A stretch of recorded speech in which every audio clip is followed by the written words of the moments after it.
वाटतं, रस्त्यात आपल्याला डॉक्टर भेटला की लगेच आपण पॅन्ट खाली करतो का, द्या इंजेक्शन.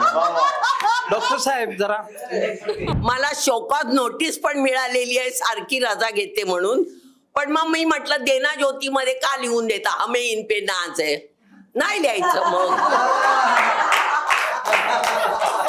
थोडंसं हातातलं माशाची काठी टोचतील एवढे वाचे काढले सगळे. आणि मी मुळात दुष्काळी भागातून मराठवाड्यातून आलेलो आणि मी महिनाभर तिकडे एवढा निसर्ग पाहिला, कचऱ्यासारखा निसर्ग जो म्हणतो तो एवढा पाहिला मी तिकडे कोकणात. एवढा निसर्ग नंतर मला रडायला यायला लागलं की मला मराठवाड्यात 4 दिवस जाऊन यावं लागेल, दुष्काळ बघून यावं लागेल. अरे वा, जितेंद्र जोशी तुम्ही तुकाराम केलाय, 50 रुपयाचा तांदूळ घ्या 25 मध्ये, नाही कोणी सांगत.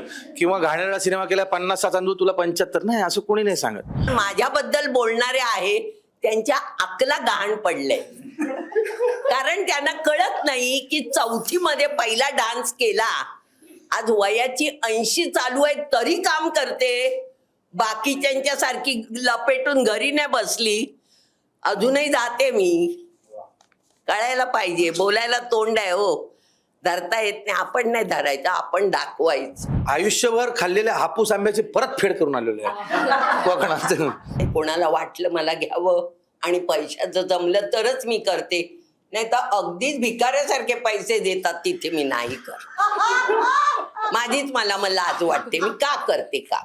आईने घरातून हकलवलेलं आहे मी काम करते म्हणून, पण जेव्हा त्यांना कळलं की जाऊन बक्षीस मिळवते, बाकी लफडी काय करत नाही, तेव्हा त्यांचा विश्वास झाला की खरंच काय करत नाही. जे कुणी आम्हाला पुढच्या सिनेमात घेतील आणि दारू पिण्याचा सीन देतील त्यांना तो पंच मिळणार आहे, लक्षात ठेवा. सुरुवात अर्थात कॅप्टन ऑफ द शिप विविधपासून करेन. की मी जसं मगाशी म्हटलं तसं की पोस्टरमध्ये आम्हाला खूप चेहरे दिसत आहेत आणि ते असे नवोदितांपासून सोशल मीडियावरचे चेहरे ते ज्येष्ठ मंडळी असे सगळेजण दिसत आहेत आम्हाला. तर मुळात ही सगळी कलाकारांची फळी कशी उभी केली आणि त्या निवडीमागचं काय कारण होतं, कशी निवड झाली, कारण खूप कास्टिंग आहे, ती प्रोसेस जाणून घ्यायला आवडेल, कारण आम्हाला बघून ते खूप इंटरेस्टिंग वाटतंय. मी खूप सुरुवातीपासून सांगेन. खरं तर ही प्रोसेसची सुरुवात झाली मुळात भवेश सरांनी जेव्हा ही गोष्ट सांगितली की ही करायची आहे गोष्ट, तेव्हा सुरुवात झाली.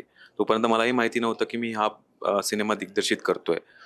नंतर एका पॉईंटला सरांनी सांगितलं की हा सिनेमा तू दिग्दर्शित करतोय आणि त्यानंतर मग ती वाटचाल सुरू झाली.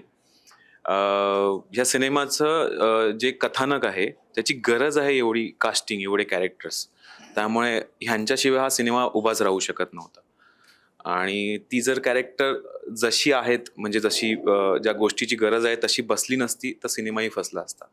त्यामुळे मी एक सांगू इच्छितो की ह्या सिनेमाची ही जी कास्ट आहे किंवा अजून जी कास्ट आहे 48 जणांची, ती सगळी कास्ट त्यांच्या त्या कॅरेक्टरसाठीच आहेत. ती जर नसती तर हा सिनेमा झाला नसता. सो ती खूप महत्त्वाची होती. आणि ह्या प्रोसेसमध्ये अगेन या प्रोसेसमध्ये जेव्हा कास्टिंगचं सुरू झालं की हे कॅरेक्टर कुठलं, हे कॅरेक्टर काय, कॅरेक्टरला धार काढताना म्हणजे आमचा स्क्रीन प्ले ऋषी तुरई यांनी लिहिला होता. मग नंतर योगेशदा आम्हाला म्हणजे जो योगेशदाचा अनुभव आहे, कारण ह्या कॅरेक्टर्सना जेवढी धार हवी होती काढणीसाठी, कारण प्रत्येक कॅरेक्टर वेगवेगळं आहे. सो मग योगेशदा आम्हाला इन झाला, मार्गदर्शन आणि त्याचे एक ॲडिशनल डायलॉग सगळ्या. सो त्याचा सपोर्ट झाला ह्या कास्टिंग करतानाचा. आणि मग युगंधर देशपांडे ज्यांनी ह्या सिनेमाची कास्टिंग केली आहे, मग एक कॅरेक्टर डिस्कशन सुरू झालं की कॅरेक्टरचं काय एक्स फॅक्टर आहे आणि मग त्या एक्स फॅक्टरनुसार कोण कोण आपल्या इंडस्ट्रीमधले आर्टिस्ट आहेत. आणि दिग्दर्शकाचं एक काय म्हणतात हट्टच असतो की त्याला बेस्टच हवं असतं. सो मग तो बेस्ट आणि मग बजेट्स आणि सगळ्या ह्या गोष्टींचं एक ताळमेळ सुरू झाला. Again at the same time ह्या प्रोसेसमध्ये भवेश सर खूपच म्हणजे औंची कास्टिंग म्हणा किंवा सईचं सजेशन म्हणा हे सरांकडनंच आलं होतं.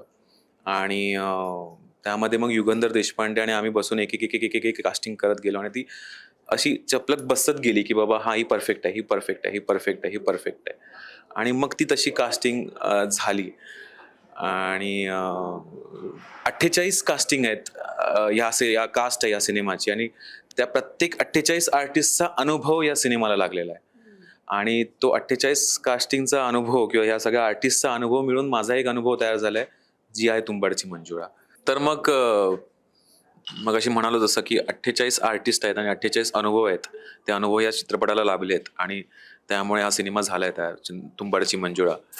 आणि मी खूप लकी आहे समजतो की ह्या सगळ्या आर्टिस्ट सोबत मला काम करायला मिळालंय. ह्या सिनेमामध्ये शूट करताना जो मी आनंद अनुभव घेतलाय तोच आनंद, तीच मज्जा, तीच धमाल तुम्हाला पडद्यावरही बघायला मिळणार आहे, जी शाश्वती आहे मला. पण आता तुम्ही जसं म्हणालात की 48 जणांचं कास्टिंग आहे, खरं तर हे सगळे जमाजमा करायला भरपूर वेळ गेला असेल. किती वेळ थांबावं लागलं पूर्ण कास्टिंग होईपर्यंत? किती काळ गेला ह्या सगळ्या गोष्टीमध्ये? साधारण 1 महिना या सिनेमाची कास्टिंग चालू होती. पण खरं सांगू का, थोडा जास्त काळ नाही गेला. कारण ना काही म्हणजे ना हे जे सगळे आहेत ना त्यांच्यानुसार काही पात्र तयार केली गेली आहेत. म्हणजे जेव्हा जितू सर इन झाले तेव्हा रवी अण्णा आपोआप दिसत गेला, जो दिसला पाहिजे होता. जेव्हा ओम आला तेव्हा केशव दिसत गेला.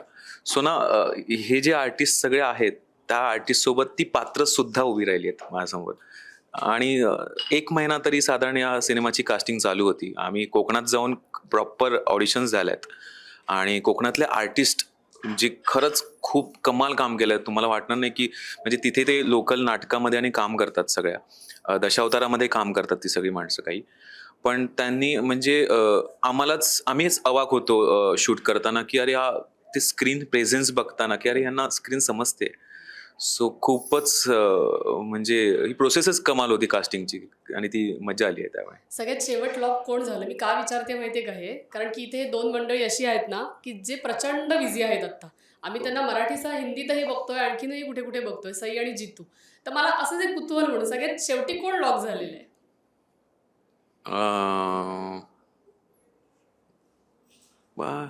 खरंच योगेशदा झालाय शेवटचा कास्ट. हा, कारण काय झालं होतं सांगतो मी तुम्हाला. योगेशदा डायलॉग लिहिणार, आमचं म्हणणं होतं की योगेशदा डायलॉगची गरज होती, म्हणजे कारण तो शेप देणं गरजेचं होतं सिनेमाला. आणि योगेशदा इन झाला आणि माझा असा हट्ट होता की ना रायटरने सेटवर पण राहिलेलं बरं असतं. कारण माझा सिनेमा असा होता की ज्याला मला गरज लागणार होती की अरे कोणीतरी एक हक्काचा माणूस की योगेशदा इथे काही ऍड करू शकतो का किंवा इथे कमी करू शकतो का. आणि ना त्यावेळी असं सहज झालं की अरे योगेशदा ऍक्टिंग पण कमाल करतो. आणि मग गणेश सपट जे सिनेमाचे कार्यकारी निर्माते आहेत ते म्हणाले की अरे कास्टच करूया ना यार. मग योगेशदा कास्ट झाला. सो दुहेरी हेतू होता. माझा स्वार्थी हेतू होता की तो माझ्या सोबतही राहील आणि कामही करेल. म्हणजे त्यामुळे असं म्हणेल की सिनेमाच्या लिखाणापासून सुरुवात खरं तर त्यांच्यापासून झाली असेल किंवा ते प्रोसेसमध्ये असतील, पण कलाकार म्हणून, अभिनेता म्हणून सगळ्यात शेवटी ते लॉक झाले. त्यामुळे मला वाटतं ते पूर्ण झालं आहे सिनेमासाठी. पण आता जसं आपण कास्टिंग बद्दल सगळे बोलत होतो आणि तुमच्या भूमिकांविषयी खूप उत्सुकता आहे, तर मला सगळ्यांना विचारायचं की सगळ्यांनी आपापल्या भूमिकांविषयी थोडं थोडं आम्हाला सांगा. कदाचित काहीतरी इंटरेस्टिंग तुम्ही नाही सांगू शकणार आम्हाला, पण तरी सुद्धा की जेवढं सांगू शकत असाल तेवढं आम्हाला तुमच्या भूमिकांविषयी ऐकायला आवडेल. सगळ्यांसाठी प्रश्न आहे. या सिनेमामध्ये माझी गुरुजींची भूमिका आहे आणि त्यासाठी मी विविधचे आभार मानतो. त्यानंतर चंद्रशेखर नानावरेचे आभार मानतो आणि जी स्टुडिओच्या भवेश जानवलेकरांचे आभार मानतो. आणि आपल्याला एक वेगळं काहीतरी गेटअपमध्ये वेगळ्या ह्याच्यात काम करण्याची उत्सुकता नेहमीच असते. तर ही उत्सुकता या सिनेमाच्या निमित्ताने पूर्ण होती आहे. आता विविधने आत्ता सांगितलं की 48 कॅरेक्टर आहे. मी शूटिंगच्या पहिल्या दिवसापासून शेवटच्या दिवसापर्यंत तुंबाडची मंजुळा कोण या प्रश्नाच्या उत्तराचा शोध घेत होतो, पण त्याचं उत्तर मला मिळालं नाही. तर प्रेक्षकांबरोबरच मलाही उत्सुकता आहे की तुंबाडची मंजुळा नेमकी कोण आहे.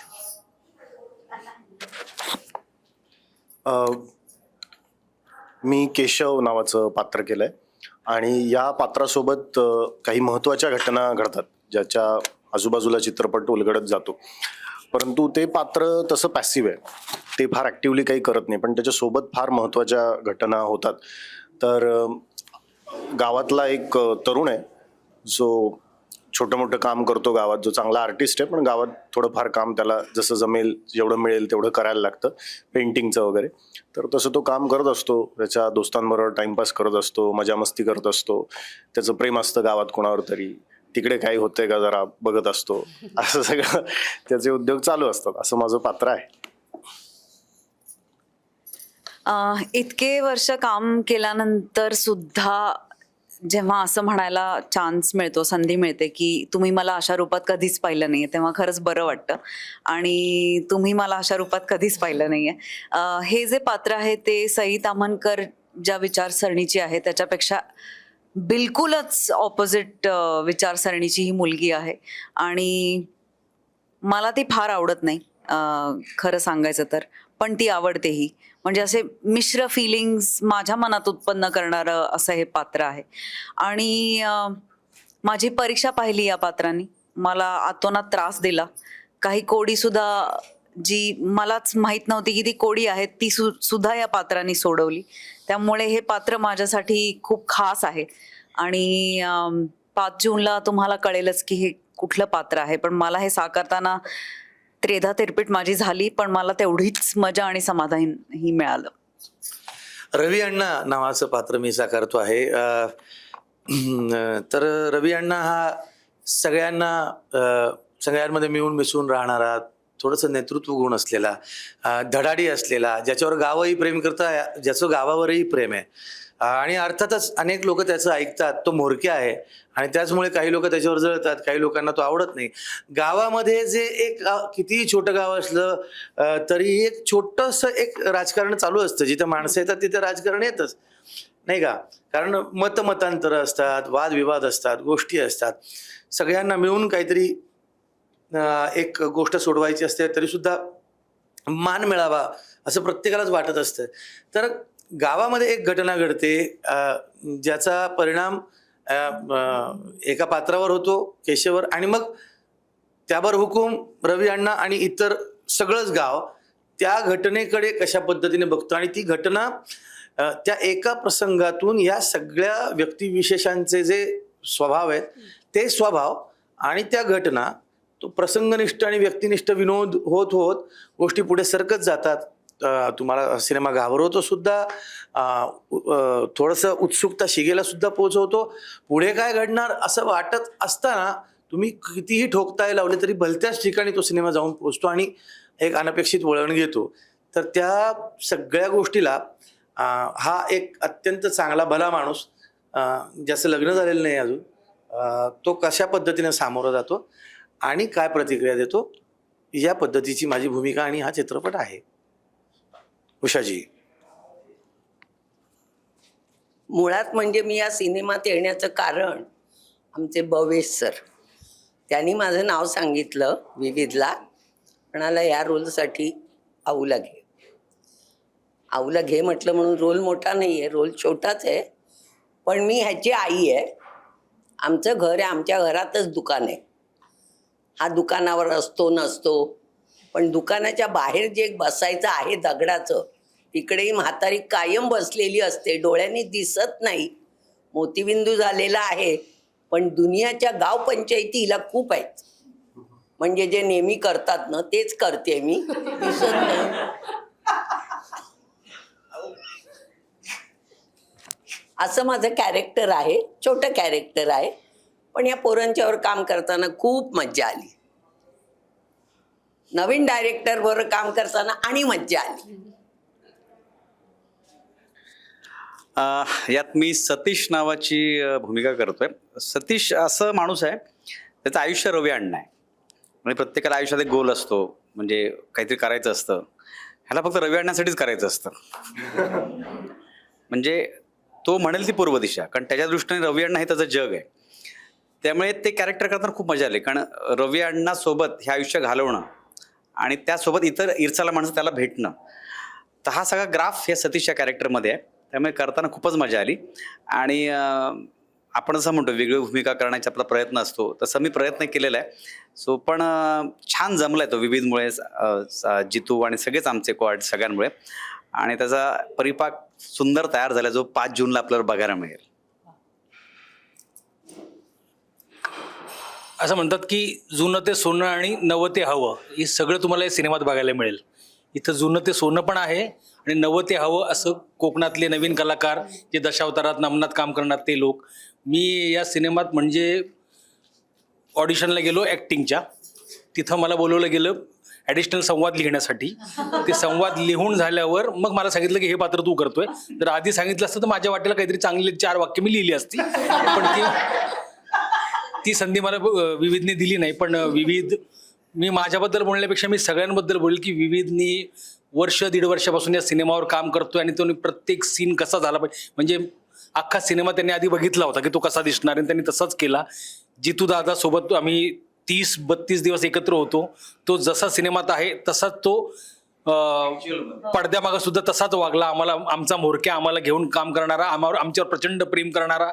म्हणजे हे सांगायला पाहिजे की नाही माहीत नाही, पण एकदा कंबर दुखत होती, पाय दुखत होते माझे सीन्स करून, तर रात्री त्याने माझे पाय पण चेपून दिले, माझ्या पाठीची मसाज करून दिली. एवढं प्रेम केलं त्या माणसाने. आणि सगळ्यांनी काम नसताना सुद्धा, आपलं हे नसताना सुद्धा, दुसऱ्याचा सीन चालू असताना तो कसा चांगला होईल यासाठी प्रयत्न केले. त्याचा परिणाम म्हणून तुम्हाला सिनेमा कळणार आहे की कसा दिसतो. आणि जसं गांधीजी म्हणले, खेड्याकडे चला तुम्हाला खरा देश दिसेल, खरा भारत दिसेल. तर खरंच तुम्हाला म्हणजे ते लहान मुलं जे चित्र काढतात ना, 2 डोंगर, त्यामधून येणारा सूर्य, एक नदी, एक झोपडी, तसा गाव नसतो. गाव फार त्याच्या पलीकडं फार वेगळा असतो. आणि गावातली इरसाल कार्टी, इरसाल नमुने, इरसाल माणसं, प्रत्येकाचं एक वेगळं कॅरेक्टरायझेशन आहे. ते सगळं, कुठलंच पात्र दुसऱ्यासारखं दिसणार नाही, सगळे पात्र वेगवेगळी दिसतील त्याचं. आणि ते फार जाणीवपूर्वक आणि प्रयत्नपूर्वक आम्ही सगळ्यांनी केलंय. विविधनी त्याच्यावर खूप मेहनत घेतली आहे आणि याचा परिणाम तुम्हाला 5 जूनला दिसेलच. ही राहिली.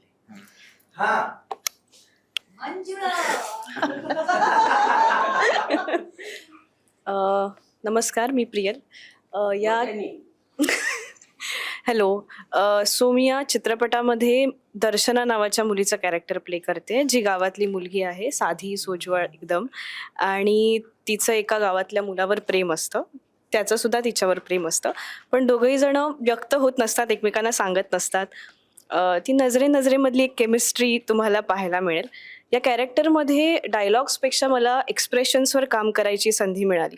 कधी कधी असं म्हणतात ना की शब्दांपेक्षा चेहरा जास्त बोलून जातो, तर ती गंमत मला एक्सप्लोअर करायला मिळाली. सो अशी केमिस्ट्री तुम्हाला पाहायला मिळेल. सई, आत्ता तू म्हणालीस की ह्या भूमिकेने माझी खूप परीक्षा घेतली, म्हणजे मला ती आवडलीही आणि नाही सुद्धा आवडली. तर म्हणजे मी नेहमी विचारते कलाकारांना जनरली की एखाद्या भूमिकेतनं कलाकार कधीतरी पटकन बाहेर येत नाही किंवा त्याला येता येत नाही, काहीतरी असतं त्या भूमिकेत अडकलेलं. तर मला तुझ्या बोलण्यात नाही थोडंसं या भूमिकेविषयी वाटलं, तर त्याबद्दल सांग ना. तू जसं म्हणालीस की मला खूप चॅलेंजिंग वाटलं किंवा परीक्षा घेतली माझी या भूमिकेने, ती काय होती परीक्षा नेमकी, आणि मग तू त्याच्यातनं कशी बाहेर आलीस, अजून आली आहेस की नाही आली आहेस, हे सगळं सांग. कधी कधी काय होतं, आपण आपले विचार आणि त्या पात्राचे विचार जुळत नसले की आपल्याला थोडा त्रास होतो की म्हणजे जे आपण साकारतोय त्याला कन्व्हिक्शन पाहिजे. तर तुमचे विचार जर वेगळे असतील तर ते कन्व्हिक्शन कसं आणायचं हा प्रश्न खूप मोठा असतो. आणि ती दरी पार करायला मला फार माझी दमछाक झाली. पण ऑफकोर्स विविधमुळे मी ती पार करू शकले. पण तो प्रवास कायम लक्षात राहील असा होता. एक ना शूटिंग संपल्यानंतर मी घरी परत आले आणि माझी आई मुंबईला आली होती अनायसे. आणि मला काय झालं माहित नाही, मी तिला बघितलं आणि मला बक्कन रडायलाच आलं आणि मी तिला मिठी मारून खूप रडले. मी का रडले मला अजूनही माहित नाही, पण असं वाटलं की काहीतरी सुटलं, काहीतरी मोकळं झालं, काहीतरी झालं. तर हो, हे काहीतरी कधीतरी केमिकल लोचे होतात कुठल्या कुठल्या पात्रांमुळे. कधी ते राहतात, कधी नंतर सुटतात, कधी त्याच वेळेला सुटतात. पण माझं काहीतरी सुटलंय. काय सुटलंय ते कदाचित मला नंतर कळेल किंवा कळलंय पण ते मला सांगता येत नाहीये. पण 100% काहीतरी सोडवून हा सिनेमा नक्की गेलाय. आणि मी अजून एक गोष्ट सांगते की स्त्रियांच्या आतमध्ये काय शक्ती असते, किंवा स्त्रिया, जिथे तू जास्त छान बोलला होतास ते वाक्य एकदा प्लीज बोल माझ्यातर्फे. तुझ्यातर्फे नाही, मी कधी बोललो होतो मला ते पाय म्हणजे काय की मला असं वाटतं तो पायाचा एक पोस्टर आहे ना आमच्या, हे कुणाचा पाय आहे माहित नाही तो एक्झॅक्टली, पण तो जो पाय आहे तो या सगळ्या एक स्त्रीत्वाच्या म्हणजे स्त्रीत्व म्हणजे आपण फार पटकन म्हणतो की स्त्री म्हणजे जेवण बनवणारी, स्त्री म्हणजे अशी, स्त्री म्हणजे देखणी, स्त्री म्हणजे कमनीय बांध्याची, स्त्री म्हणजे तर स्त्रीला त्याच्यापेक्षा वेगळं बघितलं पाहिजे. आणि जितकी स्त्रीमध्ये स्त्री असते ना तितकीच पुरुषामध्ये सुद्धा स्त्री असते आणि स्त्रीमध्ये सुद्धा पुरुष असतो. तर ज्याला आपण म्हणतो ना की ती जी वृत्ती आहे स्त्रीकडे विचित्र पद्धतीने बघणारी, त्या वृत्तीच्या गळ्यावर देण्यासाठी आलेला तो पाय, त्या सगळ्या या अपायकारक विचारांवर मात करणारा तो उपाय आहे, असा तो पाय आहे. तर ती जी म्हणजे सईने का कदाचित आईला मिठी मारली असेल आणि रडली असेल तिच्या, कारण एक तर मुळात फार लोकांना माहीत नाही, कारण ती तेवढी चर्चेत नसते किंवा कधी मीडियासमोर फार येत नाही. पण सईची आई ही ती आमची पण आई आहे. म्हणजे तिच्याजवळ जे एक वेळ आम्ही सईशी भांडू, पण तिच्याबरोबर कधीच नाही. ती इतकी प्रेमाने मिठी मारली, इतकी प्रेमळ बाई आहे ती, एकदम आतोनात प्रेम. तर ते जेव्हा ते प्रेमाचं खरं स्वरूप आपल्याला समजतं ना, कधी कधी ते जे सावट असतं ते सावट आपण त्या भूमिकेच्या इतकं बरं त्रास कुणाला होतो, जो भूमिकेच्या अत्यंत जवळ जाण्याचा प्रयत्न करतो, ठीक आहे, त्याला होतो. काही लोकांसाठी ते सोपं असतं, पण काही लोकांसाठी ते कळतही नाही आपल्याला काय परिणाम होतात. म्हणून ते मूर्तिमंत प्रेम दिसल्यानंतर सुटले रे बाबा शेवटी तिच्या मिठीत येऊन. म्हणजे जसं आपल्याला कधी कोणी जर समजा इंद्रायणीत किंवा तिथे वरती हरिद्वारला जर गंगेत जर स्नान केलं ना, तर तिथे जे सचैल स्नान म्हणतो आपण, ते कसं काहीतरी भार उतरल्यासारखं वाटतं. तसं खूप प्रेमळ माणसाच्या सहवासात गेल्यानंतर, मिठीत गेल्यानंतर तुम्हाला वाटतं, म्हणून ते कदाचित झालं असावं असं मला वाटतं, है ना. एखाद्या साहित्यकृतीवरती एखादा चित्रपट असेल तेव्हा ते साहित्य जनरली वाचलं जातं, दिग्दर्शक वाचतो किंवा त्यातले कलाकार वाचतात. ही कथा दाक्षिणात्य एका कथेवर, सिनेमाच्या कथेवरनं ही घेतलेली कथा आहे. तर अशा वेळी एखादी कलाकृती आधीच आहे, तर त्याचा अभ्यास एक दिग्दर्शक म्हणून कसा केलात? आणि कलाकारांपैकी कोणाला सांगायचं असेल की एक कलाकार म्हणून त्याचा अभ्यास कसा केला? जनरली आपण साहित्यकृती कुठल्या पुस्तकावर वेचलेली, कादंबरीवर एखादा सिनेमा असेल तर त्याचं ते आपण वाचतो किंवा कदाचित काही जणांना ते रेफरन्स नको सुद्धा असतात. तर अशावेळी जेव्हा एखादा सिनेमा आहे आधीच आणि त्यावर बेतलेला सिनेमा असेल, तर अशावेळी कसा अभ्यास असतो? कलाकार म्हणून सुद्धा ज्यांना सांगायचं असेल ते सांगू शकतात, आणि दिग्दर्शक म्हणून. ती कलाकृती आम्ही कोणीच बघितली. हा, असं पण असतं बऱ्याचदा. कधी कधी अभ्यास न करणं सुद्धा अभ्यास असतो. So, मला असं वाटतं की ह्या पात्रासाठी मी अभ्यास नाही केला, हाच माझ्यासाठी अभ्यास. 2-3 मुद्दे आहेत मी सांगेन.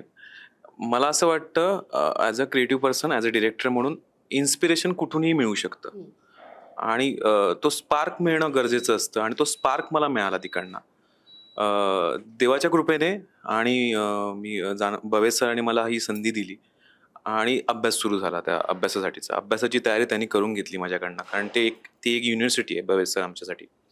सो आणि राहिला प्रश्न अभ्यासाचा, मी जो अभ्यास केला असेल या सिनेमासाठी, तर जेव्हा आम्ही गोष्ट तयार केली, कॅरेक्टर्स तयार केले आणि ही जेव्हा कास्टिंग झाली, तेव्हा ना ह्यांच्यासमोर मला उभं राहायचं होतं. आणि ह्यांच्यासमोर जेव्हा उभं राहायचं होतं तेव्हा ना, आणि पहिला सिनेमा त्यामुळे ना मला व्यवस्थितच अभ्यास करून उभं राहायचं होतं. कारण मला अजूनही आठवत आहे, म्हणजे खूप थोडक्या एक वाक्यात सांगेन, सगळ्यांचं सांगणं शक्य नाही 48 जणांचं, पण योगेश दाचा डायलॉग लिहिताना त्याचा अभ्यास होता. कारण त्याची म्हणजे प्रत्येक कॅरेक्टर वेगवेगळं तयार केलंय त्याने त्याच्या लिखाणामध्ये, जो सपोर्ट केलाय. अंशुमनदाचं विनोदाचं टायमिंग, म्हणजे त्याचा रोल खूप कमी आहे, पण जो काही प्रेझेन्स आहे तो कमाल प्रेझेन्स तुम्हाला, म्हणजे तुम्ही अंशुमनदा कधी येईल परत सीनमध्ये असं तुम्ही थांबाल सिनेमामध्ये. तो त्याचा एक वेगळा अभ्यास आहे. ते काय म्हणतात, बॉर्न कॉमेडी, बॉर्न विनोद त्याच्याकडे आहे. म्हणतात आऊ म्हणजे आऊंना फक्त सांगायची गोष्ट की आऊ असं आहे, म्हणजे हे वाक्य असं आहे, हे कॅरेक्टर असं आहे. म्हणजे तो एक्सपिरियन्स 80 वर्षाचा एक्सपिरियन्स आहे त्या आईंकडे. सो त्याची गरज नाही. म्हणजे जितू सरांचं मला अजून आठवत आहे की ऑलमोस्ट 1 दिवस आड त्यांचा फोन होता रात्रीचा. अरे हे बघ, ही दाढी इतकी वाढली आहे, बघ हे कसं करायचं, तू तो सीन हे केलास का, अमुक केला का. सो ना, मग नंतर सईची मला अजून आठवते सई जेव्हा ती वही घेऊन यायची तेव्हा माझी धडकी भरायची, कारण तिच्यामध्ये तिचा अभ्यास, प्रत्येक सीनचा मूड काय असेल त्या वहीमध्ये लिहिलेला होता. प्रत्येक कॅरेक्टर काय आहे तो तिने अभ्यास करून आणला होता. ओमचं लॉजिक, ओमला मला लॉजिक द्यावं लागायचं त्या प्रत्येक सीनमध्ये, कारण त्या गोष्टीचं लॉजिक असणं गरजेचं होतं त्याच्यानुसार. सो तो लॉजिकचा अभ्यास मला ओमसाठी केला आणि ओमने मला काय म्हणतात हे नकळत करून घेतलं. मकरंद सरांसमोर, म्हणजे लहानपणापासून मी त्यांचे सिनेमे बघत आलो. मी जेव्हा झी टॉकीजला होतो त्यांचे सिनेमाचे ट्रेलर कापले, प्रोमो कापले, त्यामुळे त्या माणसाला मी असं जवळून बघितलं होतं, आयडॉल सारखे की विनोद. आणि सो माझा लुक कसा वेगळा असेल ह्यासाठी त्यांनी माझ्यासोबत 3 मीटिंग्स केल्यात की मला सांग माझा लुक कसा असणार आहे, कारण मी कसा दिसणार आहे. कारण तो खूप महत्त्वाचं होतं की एक वेगळं इन्स्पिरेशन लोकांसमोर येणं, कारण काही ऑलरेडी इन्स्पायर असल्यामुळे एक वेगळं इन्स्पिरेशन तयार करायचं होतं. म्हणजे ही मला कोकणात येऊन मला सर सांगा हा सीन कसा होणार आहे, आणि असं प्रत्येक आर्टिस्टने ना एक त्यांचा अभ्यास माझ्याजवळ घेऊन आले होते आणि त्यामुळे मला जास्त अभ्यास करावा लागला होता. सो तो अभ्यास मी या सिनेमासाठी केलाय, त्या प्रत्येक कॅरेक्टरसाठी केलाय. असे बरेच आर्टिस्ट आहेत, म्हणजे शार्दूल सराफ असो, कोकणातले आमचे आर्टिस्ट आहेत. सो असा अभ्यास माझा झाला या सिनेमासाठी खरं सांगायचं. आणि इन्स्पिरेशन म्हणाल तर तुम्ही आता पु ल देशपांडेंनी व्यक्ती आणि वल्ली लिहिलंय, मला सांगा हरी ताते असतील किंवा चितळे मास्तर असतील, त्यांनी आत्मकथा लिहिली असते ती एवढी चांगली लिहिली असते का? त्यांना त्याच्यासाठी पुलंच लागतात, त्याच्यासाठी पुलंच लागतात. इन्स्पिरेशन कुठे नाही मिळतं. पुलांनी थ्री पेनी ओपेरावरून 3 पैशाचा तमाशा लिहिलं, पण 3 पैशाच्या तमाशामधलं कुठलंही पात्र हे तुम्हाला विदेशी वाटत नाही, ते इतकं देशी आहे. म्हणजे त्यातली वाक्य की पहाड झाल्याचं वर्णन त्यांनी काय केलं की उडप्याच्या हॉटेलातल्या तव्याच्या काळजात पहिलं चर्र झालं. हे पुलांना सुचू शकतं. तर ही सगळी पात्र इतकी मातीतली, इतकी आपली. इन्स्पिरेशन कुठून आलं हे महत्त्वाचं नाही आहे, त्याच्यापेक्षा हे किती आपलं आहे आणि किती मातीतलं आहे त्याच्यासाठी आम्ही काय प्रयत्न केले ते तुम्ही बघायला हवे. तुम्ही भावना बदलली की इन्स्पिरेशन जरी एकच असेल तरी भावना बदलली, हेतू बदलला की तुमचं एक्सप्रेशन बदलतं, तुमचं जे म्हणणं ते बदलतं. ट्यून एकच आहे, रहे ना रहे हम महका करेंगे मन के कली बन के वादे बबावे सागर किनारे दिल ये पुकारे तू जो नहीं तो मेरा.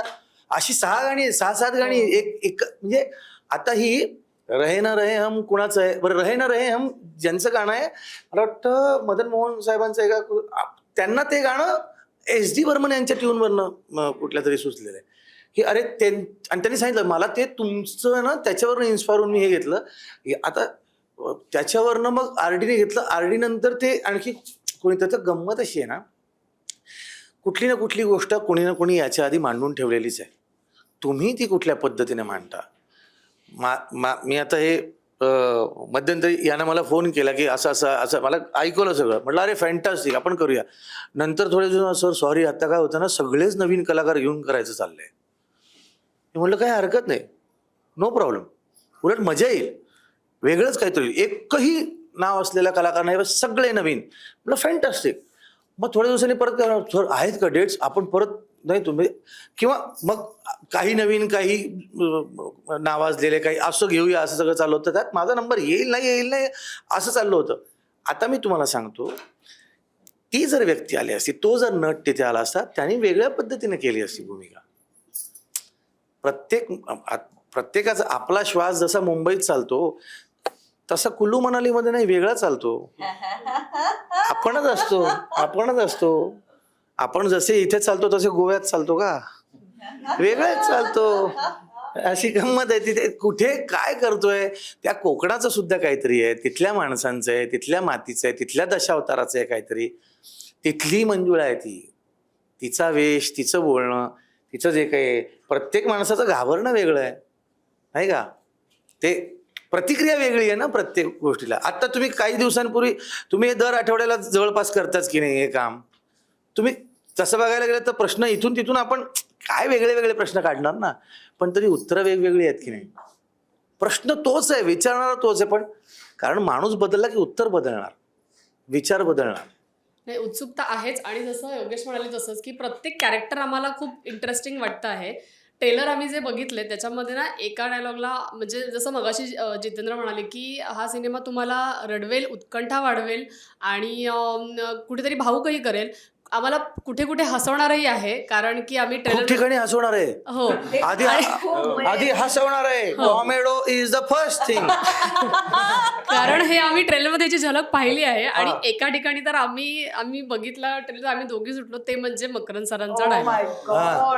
म्हणजे आम्ही कुठलो तिथे, म्हणजे हे कुठलं सुचलं, म्हणजे हे म्हणजे मंजुळाची तुंबळा हे जे हजर आहे तिथे आम्हाला इथे मकरंद सर दिसले, तर ते नेमकं काय तुमचं आलंय ते की काय सगळं होतं ते सांगा प्लीज, त्याच्या मागची गोष्ट. नाही, हे खरं तर दिग्दर्शकाला अपेक्षित नव्हतं, त्याला ते टाळायचं होतं. तो म्हणला हे नको, हे नको. अशा खूप गोष्टी टाळल्या तो, खूप चांगल्या होत्या. मी एक सांगतो, मी टाळणार होते, मी खरं सांगतो. कारण का असतं की भीती असते की अरे यार चुकीच्या दिशेने जायला नको किंवा अमुक तमुक काही संकल्पना डोक्यात ठेवून आपण दिग्दर्शित करत असतो. पण ज्यावेळी तो प्रसंग झाला आणि सरांनी तो जो पंच घेतला आणि त्यानंतर म्हणजे अजून काही जणांनी सांगितलं की अरे अवॉइड करूया का जोक, पण नंतर ना त्या मोमेंटला मला त्या सीन शूट करताना तिकडे काही लाईट्समनचे लाफ्टर आले आणि सिरियसली लाईट्समन जे उभे होते ते फुसकन फुटले आणि मला रिअलाइज झालं की नाही हा पंच येणार, म्हणजे हात ठेवायचा आहे. आणि अजूनही आमच्या वेळेला नव्हते का हसले? आमच्या वेळेला काय आम्ही आमच्या घरनं मग आमच्या आईला घेऊन आलो का हा आई माझा सीन आहे आमचा. अरे आमचा सीन आम्ही ते दारू प्यायला बसले असतात तेव्हा. थांबा सिनेमा नका सांगू थांबा. तुम्हाला माहित नाही हा रील तुमचा फेमस होऊ शकतो ते कट केलेलं जर इथे सादर केलं तर, पण आम्ही नाही पुढच्या सिनेमासाठी राखून ठेवणार. योगेश, जे कुणी आम्हाला पुढच्या सिनेमात घेतील आणि दारू पिण्याचा सीन देतील त्यांना तो पंच मिळणार आहे, लक्षात ठेवा. मी योगेश आणि अंशुमान आमच्यावर नाही हसले रे. मध्ये मी दारू द्यायला नाही हे फुटले म्हणून ठेवला रे. नाही तसा चांगला आहे तो दिग्दर्शक, जाऊ दे. तर ही केमिस्ट्री होती हे दाखवण्यासाठी म्हणून हे केलेलं नाटक आहे. नाही सर तुमच्याकडून ऐकायला आवडेल. हा काही जेव्हा विनोदी पद्धतीनं प्रसंग लिहिला जातो, आता योगेशनी आणि ज्यांनी तो लिहिला, तर तो जेव्हा आपण वाचतो नट म्हणून त्यावेळी आपल्याला त्या जागा दिसतात की हा विनोद आहे, हा विनोद आहे. दिग्दर्शकाचंही म्हणणं खरं असतं, कदाचित तो पडण्याची पण भीती असते. आपल्याकडे पहा, नेहमी विनोदी अभिनेत्याला विचारलं जातं तुम्ही गंभीर भूमिका कधी करणार. गंभीर अभिनेत्याला कधी विचारत नाही तुम्ही विनोदी कधी करणार. हे नेहमीच आपल्याकडचं एक ठरलेलं. कारण काय असतं की विनोद हा जास्त धोकादायक असतो. तो उडाला तर पक्षी बुडाला तर बेडूक या सदरातला असतो. म्हणजे आता योगेशला ते जास्त माहिती असेल कारण त्याने सातत्याने विनोदी लेखन केलेलं आहे. पण मला नेहमी असं वाटतं की विनोद करणं ही जास्त अवघड गोष्ट आहे आणि ते समोरच्यांना पटवणं. लोक हसलेच नाही तर मला अलीकडे त्या निवेदकांची फार कीव वाटते जे सतत टाळ्या मागत राहतात आणि यावर एकदा जोरदार टाळ्या झाल्या पाहिजेत. तुम्ही मागू नका. जेव्हा त्यांना वाजवायच्या तेव्हा ते आपसूक येणार आहेत. विनोदाच्या बाबतीत तसं आहे. लाफ्टर आला तर तो विनोद आहे, नाही तर त्या विनोदी कलाकाराचा तसा अपमान आहे. तर त्याच्यामुळे तो फार कॉन्फिडंटली आणि स्ट्रॉंग करायला लागतो आणि त्याचं टायमिंग अचूक असणं गरजेचं आहे. गंभीर अभिनयाला टायमिंगची तितकीशी गरज नसते, तो गंभीर असतो अभिनय. त्यामुळे एखादा पॉज मी रडत रडत घेतला आणि तो पॉज झाला तर तेच टायमिंग म्हणून मानलं जातं किंवा गृहीत धरलं जातं. पण विनोदाला ह्याला मी खात्री दिली की अरे काळजी करू नको, येईल तिथे लाफ्टर, आपण घेऊ. आणि मग ते माझे लाईटमन नव्हते, ते माझ्या परिचयाचे नव्हते, पण ते हसले म्हणजे एक हा प्रेक्षकांमधनं लाफ्टर येईल याची खात्री होती. तर असे काही प्रसंग आम्ही आणि गंभीरपणे सुद्धा विनोदी अभिनय करतो. माझा आणि जितेंद्रचा एक सीन आहे, खूप गंभीर आहे पण त्याला लोक हसतील याची खात्री आहे. हे बघ, हे डायलॉगचा आग्रह करणे म्हणजे मला कसं वाटतं, रस्त्यात आपल्याला डॉक्टर भेटला की लगेच आपण पॅन्ट खाली करतो का, द्या इंजेक्शन. डॉक्टर साहेब जरा बरोबर आहे. परवा असं म्हटलं डॉक्टर लागून जर नाटक बघायला गेल्यानंतर लोक त्यांचा अभिनय समजत द्या पॅरासिटामॉल असं म्हणायचं. नाही ना? हा, मला म्हणजे आपल्याला तसं वाटतं. सिनेमा यायचा आहे अजून. पण तो सिनेमा पाहिल्यानंतर तो आनंद मिळेल आणि तो आनंद मराठी सिनेमाने सातत्याने मिळवावा असं आवाहन करतच आम्ही हिंडतोय. नाही तर आम्ही अगदीच समोरासमोर विनोद करू लागलो तर आमचं तेही जाईल अशी भीती वाटते. मला असं वाटतं की त्यांचं वैशिष्ट्य काय आहे की ती जी लाईन जी लिहिलेली आहे मुंजाडची तंबुळा किंवा कुठलीही लाईन त्याचा विनोद कसा होऊ शकतो त्याची किमया त्यांच्याकडेच आहे. म्हणजे अशी सुद्धा काही वाक्य असू शकतात जी खरं तर तशी विनोदी नाही आहेत, पण ती त्यांच्याकडे आली की ते काहीतरी त्याच्यावर जी प्रक्रिया करतात, जी जादू करतात किंवा त्यांच्याकडून आपसूक होत असेल इतक्या वर्षांच्या मेहनतीने, ती काहीतरी अद्भुत होऊन बसतं. म्हणजे तुम्ही त्यांना आजचा महाराष्ट्र टाइम्स जरी दिला वाचायला तर मला खात्री आहे तुम्हाला ते पहिल्या पॅराग्राफमध्ये तुम्हाला वाटेल हे काय लिहून बसलो आपण. चुकलं काय विनोदी लेखन आपण कधी केलं असा गंभीर प्रश्न तुम्हाला पडेल. हा, तुम्हाला म्हणजे ते प्रूफ रीड झालं नाही की काय वगैरे असं वाटायला लागेल. इतकी त्यांच्याकडे जादू आहे, त्यांच्याकडे ती ताकद आहे. आणि खरोखर असं म्हणजे काही टेकमध्ये आम्हाला असं चालू याच्यात थांबायला लागायचं किंवा हे काय केलं यांनी, त्यांना थांबव, हे मला सहन नाही होत अशा लेवलला ते त्यांना थांबवणं पण अवघड आहे. इतकं ते डेंजर लेवलला जातो तो विनोद. हसू आवरत नाही लोकांना, हसू आवरत नाही. आणि खरोखर म्हणजे त्याला आवरण्याचंच काम होतं, कारण एवढी त्यांच्याकडे क्षमता एवढी आहे. आणि कशातून अक्षरशः म्हणजे तिथे काही संदर्भच नाही विनोद. म्हणजे खूप प्रयत्न करून 4 ऍक्टर असे बसले 2 तास की ह्याच्यात काय विनोद काढता येईल तरी सापडले. हा माणूस तिथे येऊन एका फटक्यात सगळ्यांना हसवून जातो. अशी जादू त्यांच्याकडे आहे. पण आता मगाशी जितेंद्र म्हणाले की ही केमिस्ट्री होती सगळी पूर्ण सिनेमावर, तर त्याविषयी, कारण एक तर कोकणात सगळं शूटिंग झालेलं आहे, तर कोकणची सगळी पार्श्वभूमी, तर तिकडचा काही अनुभव, काय किस्से, कारण की आताही आम्ही पाहतो तुम्ही सगळे एकत्र असताना खूप धमाल मजा चालू होते. तुम्ही आता खरं तर निम्म्याहून निम्मे आहात आता इथे 48 पैकी सुद्धा. जेव्हा तुम्ही सगळे एकत्र असायचं तेव्हा तर खूपच धमाल असेल हे साधारण आम्हाला अंदाज आला. तर ते सगळी केमिस्ट्री कशी होती? कोकण एक तर मुळात अशा सुंदर ठिकाणी तुम्ही शूट करत होता, इतके दिवस एकत्र होतात, ती धमाल काय होती? बरेच किस्से घडलेले असणार आहेत मला खात्री आहे, बऱ्याच गमती जमती. हो, म्हणजे त्यातली सुरुवात मी करतो. माझे 2 शिष्य होते, ते तिथले स्थानिकच कलाकार होते. त्यातले एक पंचरत्न नावाचे जे म्हणजे ज्यांचं पात्राचं नाव होतं, आणि 2 हा गुरुजी आहे, तर त्यांची खानावळ होती व्हेज जेवणाची. तर मी सीन झाला की त्याच ह्याच्यात त्यांना म्हणायचो, पंचरत्न आज काय आहे जेवायला, खानावळीतनं उत्तम पद्धतीची सोलकढी घेऊन या वगैरे असं मी ऑर्डर द्यायचो. आणि ते खूप चांगलं जेवण त्या निमित्ताने आम्हाला सगळ्यांना ते आणायचे आणि सिन्सिअरली, आणि त्यांनी फार प्रेमळपणे ते केलं. मी थोडा ह्याला वेगळा स्पिन देऊन सांगते, कारण आम्ही सगळे ना कुठल्या तरी टप्प्यात एकमेकांबरोबर कामं केली आहेत, किंवा माहिती आहे की आऊ कोण आहे, आऊ कशा आहेत स्वभावानी, ओम कसा आहे, हे ऐकून असं माहीत असतं जनरली. पण एका काळानंतर जेव्हा तुम्ही काम करता तेव्हा तुमचा मित्र किती ग्रो झालाय, तो माणूस म्हणून किती ग्रो झालाय, तो ऍक्टर म्हणून किती ग्रो झालाय, हे जेव्हा तुम्हाला बघायला मिळतं ना, तेव्हा ते त्याला काही मोजमाप उरत नाही की काय फिलिंग येतं तुम्हाला. तर मला असं खूप झालं की आम्ही दुनियादारी नंतर एकत्र होतो. अंशू थोडा वेळ हास्य जत्रेत होतो, त्याच्यानंतर आम्ही एकत्र काम केलं.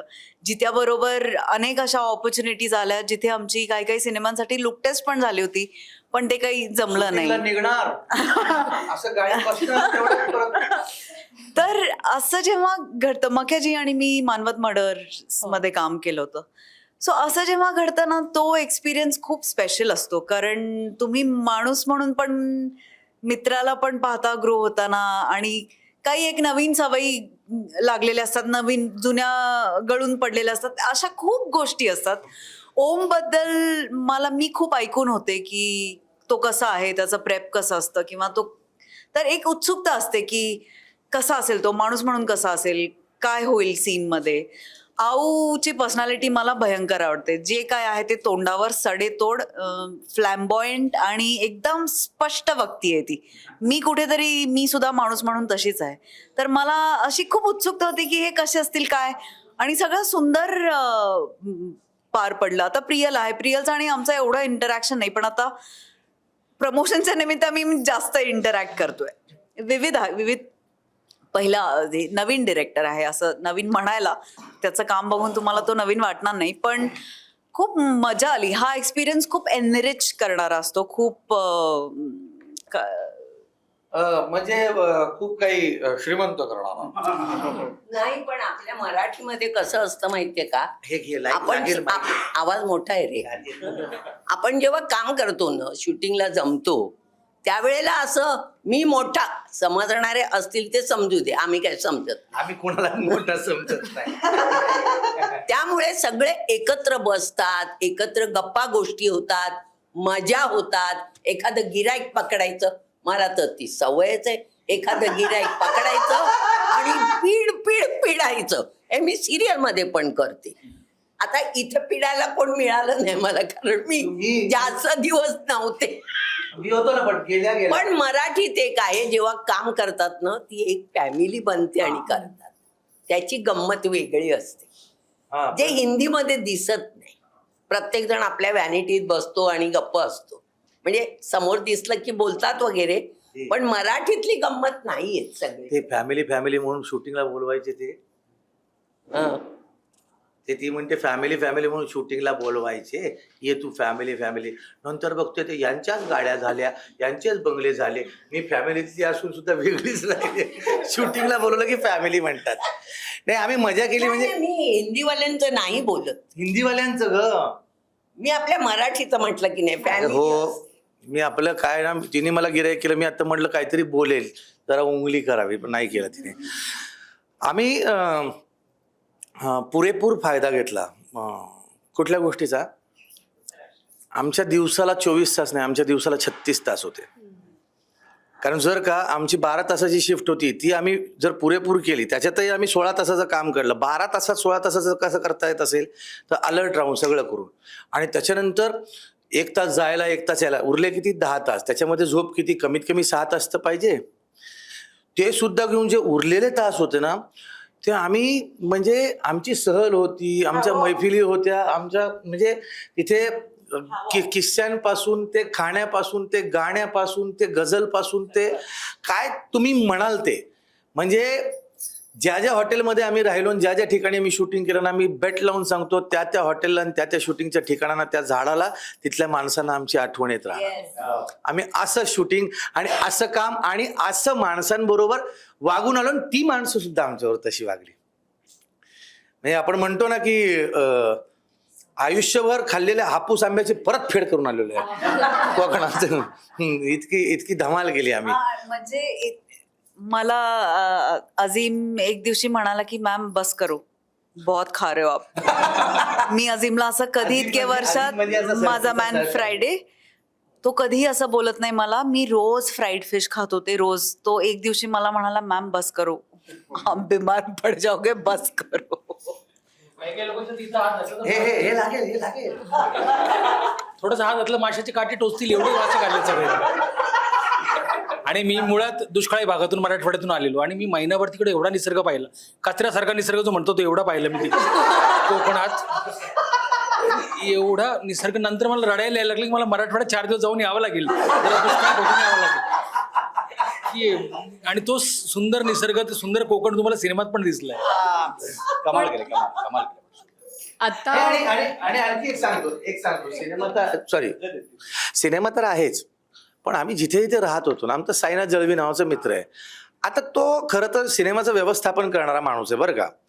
सिनेमे कुठले गेले तर प्रोडक्शन वगैरे बघणे, जागा मिळवून देणे वगैरे वगैरे ते सगळं करतो. पण त्याच्या व्यतिरिक्त मी ते रात्री 1-1, 1:30 वाजता जात होतं घरी. त्याचा काय संबंध आहे, पण तो राहत होता. माझा वाढदिवस होता, मी तुम्हाला सांगतो, आयुष्यात माझ्या नावाने फ्लेक्स लावले, 3-3 केक येत आहेत, कापले जात आहेत. बरं माझ्या पुरता ठीक आहे, आमच्या रूममध्ये करू शकला असता. त्या हॉटेलमध्ये वरती जेवढे कलाकार आहेत त्या सगळ्यांना एकत्र बोलवून, मग त्या सगळ्यांना जे काही हवं नको ते खायला प्यायला सगळं करून, असं कोण करतं, कशासाठी करतं. बरं याच्या व्यतिरिक्त प्रियल, तू साईनाथ वर्कशॉप करतो, ते वर्कशॉप केलेलं गंमत बघा. या कोकणातले आमचे असे काही बांधव आहेत, अशा भगिनी की ज्या तिथून आता काम करतात. तर 15 वर्षापूर्वी साईनाथ मला म्हणाला होता, काय ना मुख्य कलाकार तिकडून येतात ना, माझ्या कोकणातल्या माणसाला ते उभे राहतात ना, त्यांना काही येतात गोष्टी काही येत नाही, नौकी आहेत ना, त्यांना कोण काय बोललं डिरेक्ट एवढं पण कळत नाही येतो, मला वाईट वाटतं. मी वर्कशॉप घ्यायला सुरुवात करतो, त्यांना गेले 15-20 वर्ष 21 वर्ष वर्कशॉप घेतोय तो, आणि असं वर्कशॉप घेऊन घेऊन तयार होत होत होत होत आता कुठेतरी खूप सुंदर काम करणारी, नो डाऊट दशावतार, नमन आणि ह्या सगळ्या गोष्टी सुद्धा करणारे लोक आहेत. फक्त त्याच्याकडे वर्कशॉप, पण वर्कशॉप आज ते एक वर्कशॉप केलं, तुला काहीतरी तर फायदा झाला असेल त्या गोष्टीचा. आणि वर्कशॉप म्हणजे बाकीचे लोक 10,000, 50,000, 90,000 या मी तुम्हाला काम या निमित्ताने सांगायचं आहे. जो माणूस म्हणतो ना मी तुम्हाला काम देतो, या वर्कशॉपमध्ये काम करा, मी तुम्हाला काम देतो आणि वर पैसे घेतो, जो पैसे घेतो तो काम देत नाही, तो तुमच्या पैशासाठी भुकेला असतो म्हणून तुमचे पैसे घेतो. जळवी वर्कशॉपचे 250 रुपये घेतो. अंशू जाऊन आला वर्कशॉपला यावर्षी, हा जाऊन आला. सांगायचा मुद्दा, ही अशी माणसं प्रेम करणारी. अहो आम्ही इथे आलो तरी आम्हाला इथे आंब्याच्या पेट्या अजून पाठवतात खायला, फोन करतात दादा परत कधी येणार. इतकं प्रेम हे सगळीकडे पाहायला नाही मिळत, सगळीकडे नाही पाहायला मिळत. आणि काय ना, मुंबईत असलो आम्ही एकमेकांमध्ये एकोपा आहे, पण मुंबईत सकाळी उठणार, शूटिंगला जाणार, परत घरी येणार. ते एक घर झालं होतं ते स्पाइस कोकण. आणि तुमचं कुठलं होतं हॉटेल? आनंदी. आनंदी नावच आनंदी. हा, असं असं फार मजा केली आम्ही, फारच मजा, अनइमॅजिनेबल. शिवाय जीनी पैसे दिले, मजाच येते. पण तुम्ही आता म्हणताय ना मॅडम, तिथेच मी येणार होते खरं तर. गेल्या वर्षी फर्स्ट क्लास दाभाडे असू देत, मुक्काम पोस्ट देवाचं घर, आणि आता यावर्षी आलेला गांधी टॉक्स, ह्या तिन्ही सिनेमामध्ये लागोपाठ जे सिनेमे रिलीज झाले त्याच्यात आम्हाला तुम्ही दिसलात. आता पुन्हा एकदा 3 सिनेमे लागोपाठ येणार आहेत. हा सिनेमा, महाराष्ट्र फाईल्स आणि लाडकी आणि बहीण. एक दिवस लाडकी बहीण 3 सिनेमे तुमचे लागोपाठ येणार आहे. आम्हाला खूप छान वाटतंय तुम्हाला मोठ्या स्क्रीनवर पुन्हा एकदा आणि सातत्याने बघून, लागोपाठ बघून. तुम्हाला कसं वाटतंय हा एक्सपिरियन्स, तुम्हाला कसा वाटतोय? मला खूप छान वाटतं. मी आर्टिस्टच आहे, मला सतत काम करायचं आहे. म्हणजे मी म्हटलं सुद्धा पॉडकास्टमध्ये की मला काम करताना मरण आलं पाहिजे, एवढं मला काम करायचंय. हा, आता मी कोणाकडे मागत नाही, कोणाला वाटलं मला घ्यावं आणि पैशाचं जमलं तरच मी करते, नाही तर अगदीच भिकाऱ्यासारखे पैसे देतात तिथे मी नाही कर. माझीच मला लाज वाटते, मी का करते काम. कारण आता वाटतं आता वय झालं, आपले दिवस आले, तेव्हा तरी जास्त द्या. तेव्हा तुम्ही भिकारी होता, आम्ही भिकारी होतो ना, आम्हाला थोडे थोडे दिले, आम्ही घेतले, पण आता तरी द्या. पण नाही हो, सुटतच नाही पैसे. बरं ऐक ना, या निमित्ताने काही लोक 40, 50 असं म्हणतात, काही तर 30ची बघितले मी. काय आमचं काय होत नाही, नको. करिअरच्या या टप्प्यावर येऊन आता हे सलग 1, 2, 3 एकानंतर एक सिनेमे करतात, बॅटिंग करते, त्यातही पैसे. मला हे त्या लोकांना काय सांगशील? त्यांना असं वाटतं की खचून जातात, काम नको. आता शेवटी मनाचं हे पाहिजे, माझं मी काय आहे, मला काय करायचंय. तुमचं जर एक ध्येयच असेल, मला हे करायचंच आहे, तर मी मरीन पण करीन.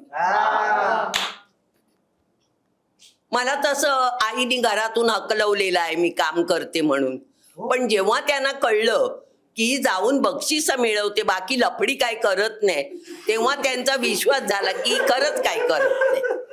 मला घरातून हकलवलेलं आहे, मी सांगते सगळ्यांना. आईने कपडे काढून फेकून दिलेत माझे. मी ग्रँड रोडला राहत होते, ईस्टला गेले, बॅग आणली, कपडे भरले, आणि माझी म्युन्सिपाल्टीतली मैत्रीण होती, तिच्या घरी मी राहायला होते. 7 दिवसात परत आले मी घरी.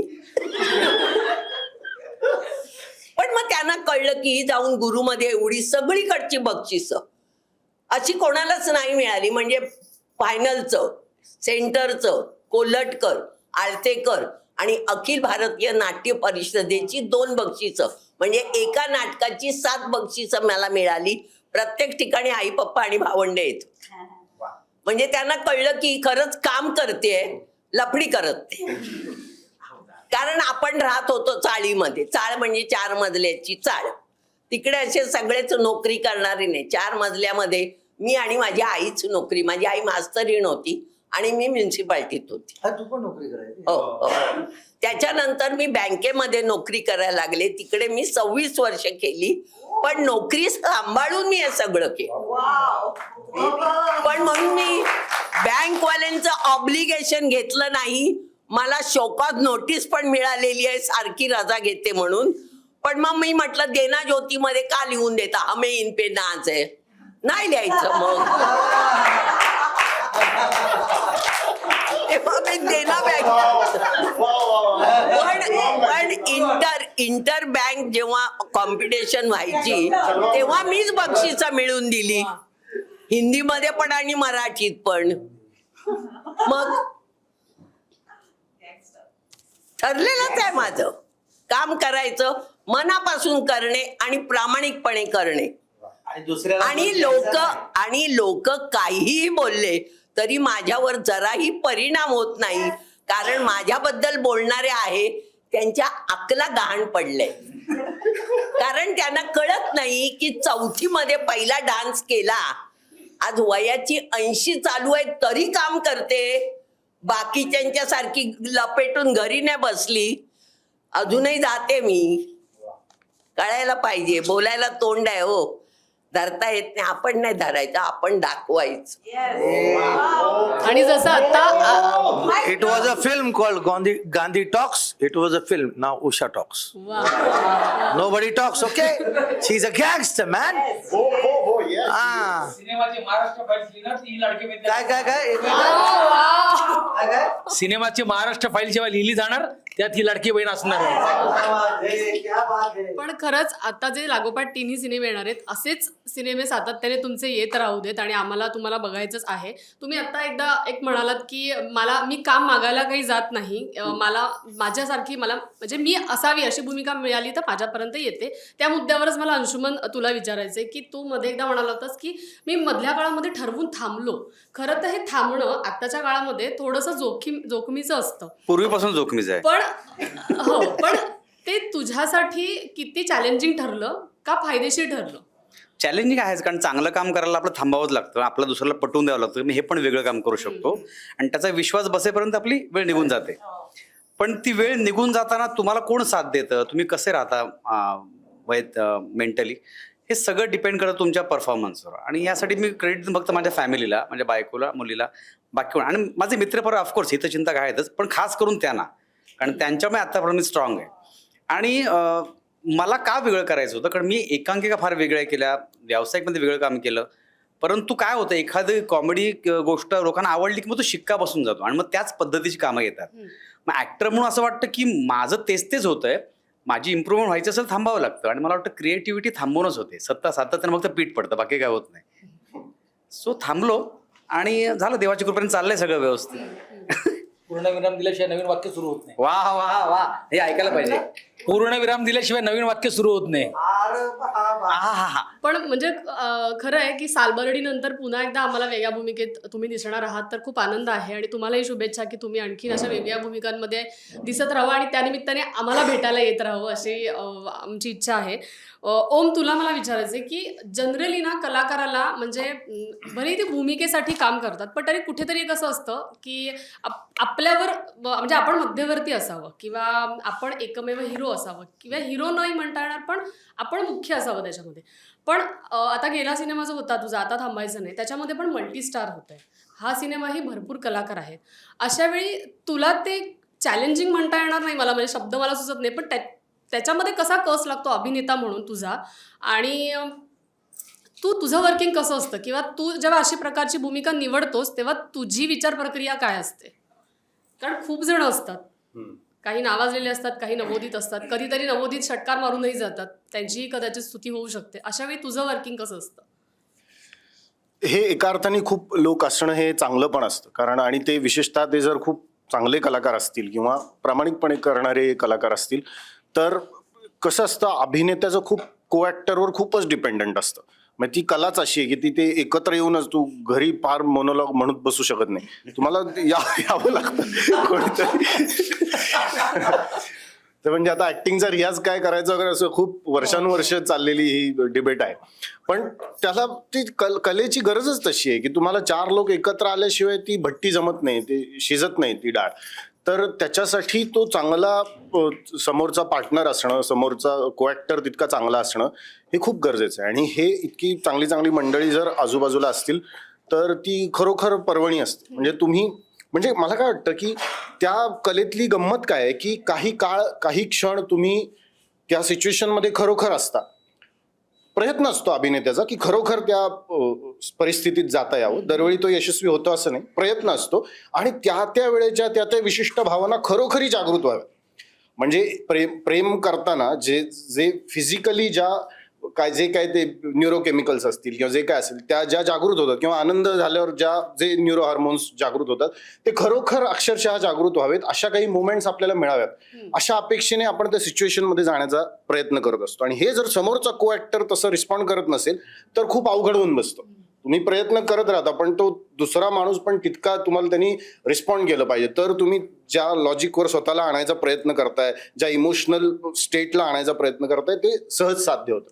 तर इतकी चांगली मंडळी जर आजूबाजूला असतील तर हे करायला वाव खूप असतो.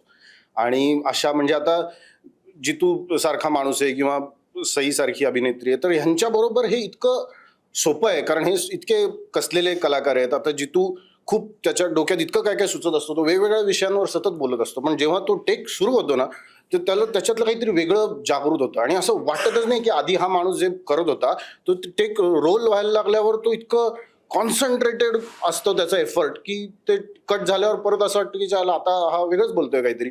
किंवा सई जेव्हा तिथे आली तिचं खूप आता हे सांगायचं की नाही, तुम्ही तो नाही म्हटलं तर कापा नंतर, पण तिचं खूप भावूक होण्याचं हे होतं त्याच्यात काही सुरुवातीचे काही सीन.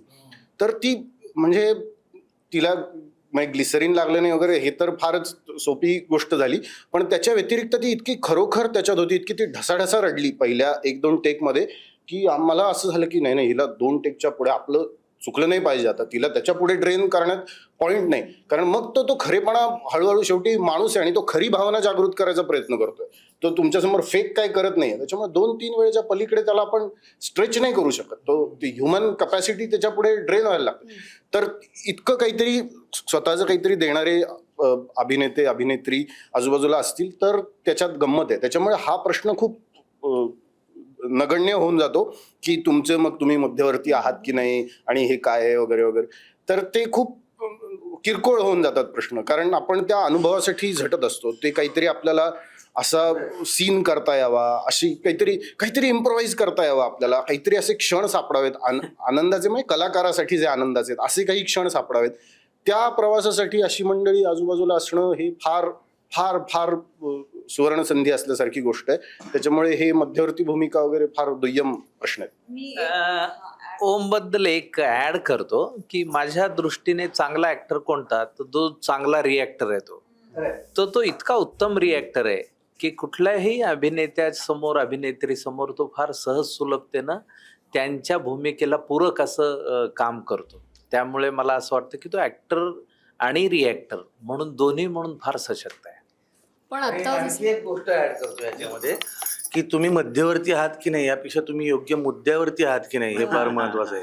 तो क्षण पकडणारा ऍक्टर तेच नंतर जिवंत होतात, जो म्हणतोय ना ते की ते इतकं आत्ता विचार करा, बोलताना इतकी आसोशीनं तो बोलतोय स्वतःच्या प्रोसेस बद्दल नाही. तो सई तामणकर आणि इतर जितेंद्र जोशी वगैरे कलाकार तो जी असोशी त्याची आत्ता बोलताना आहे, ते काम करताना काय असेल.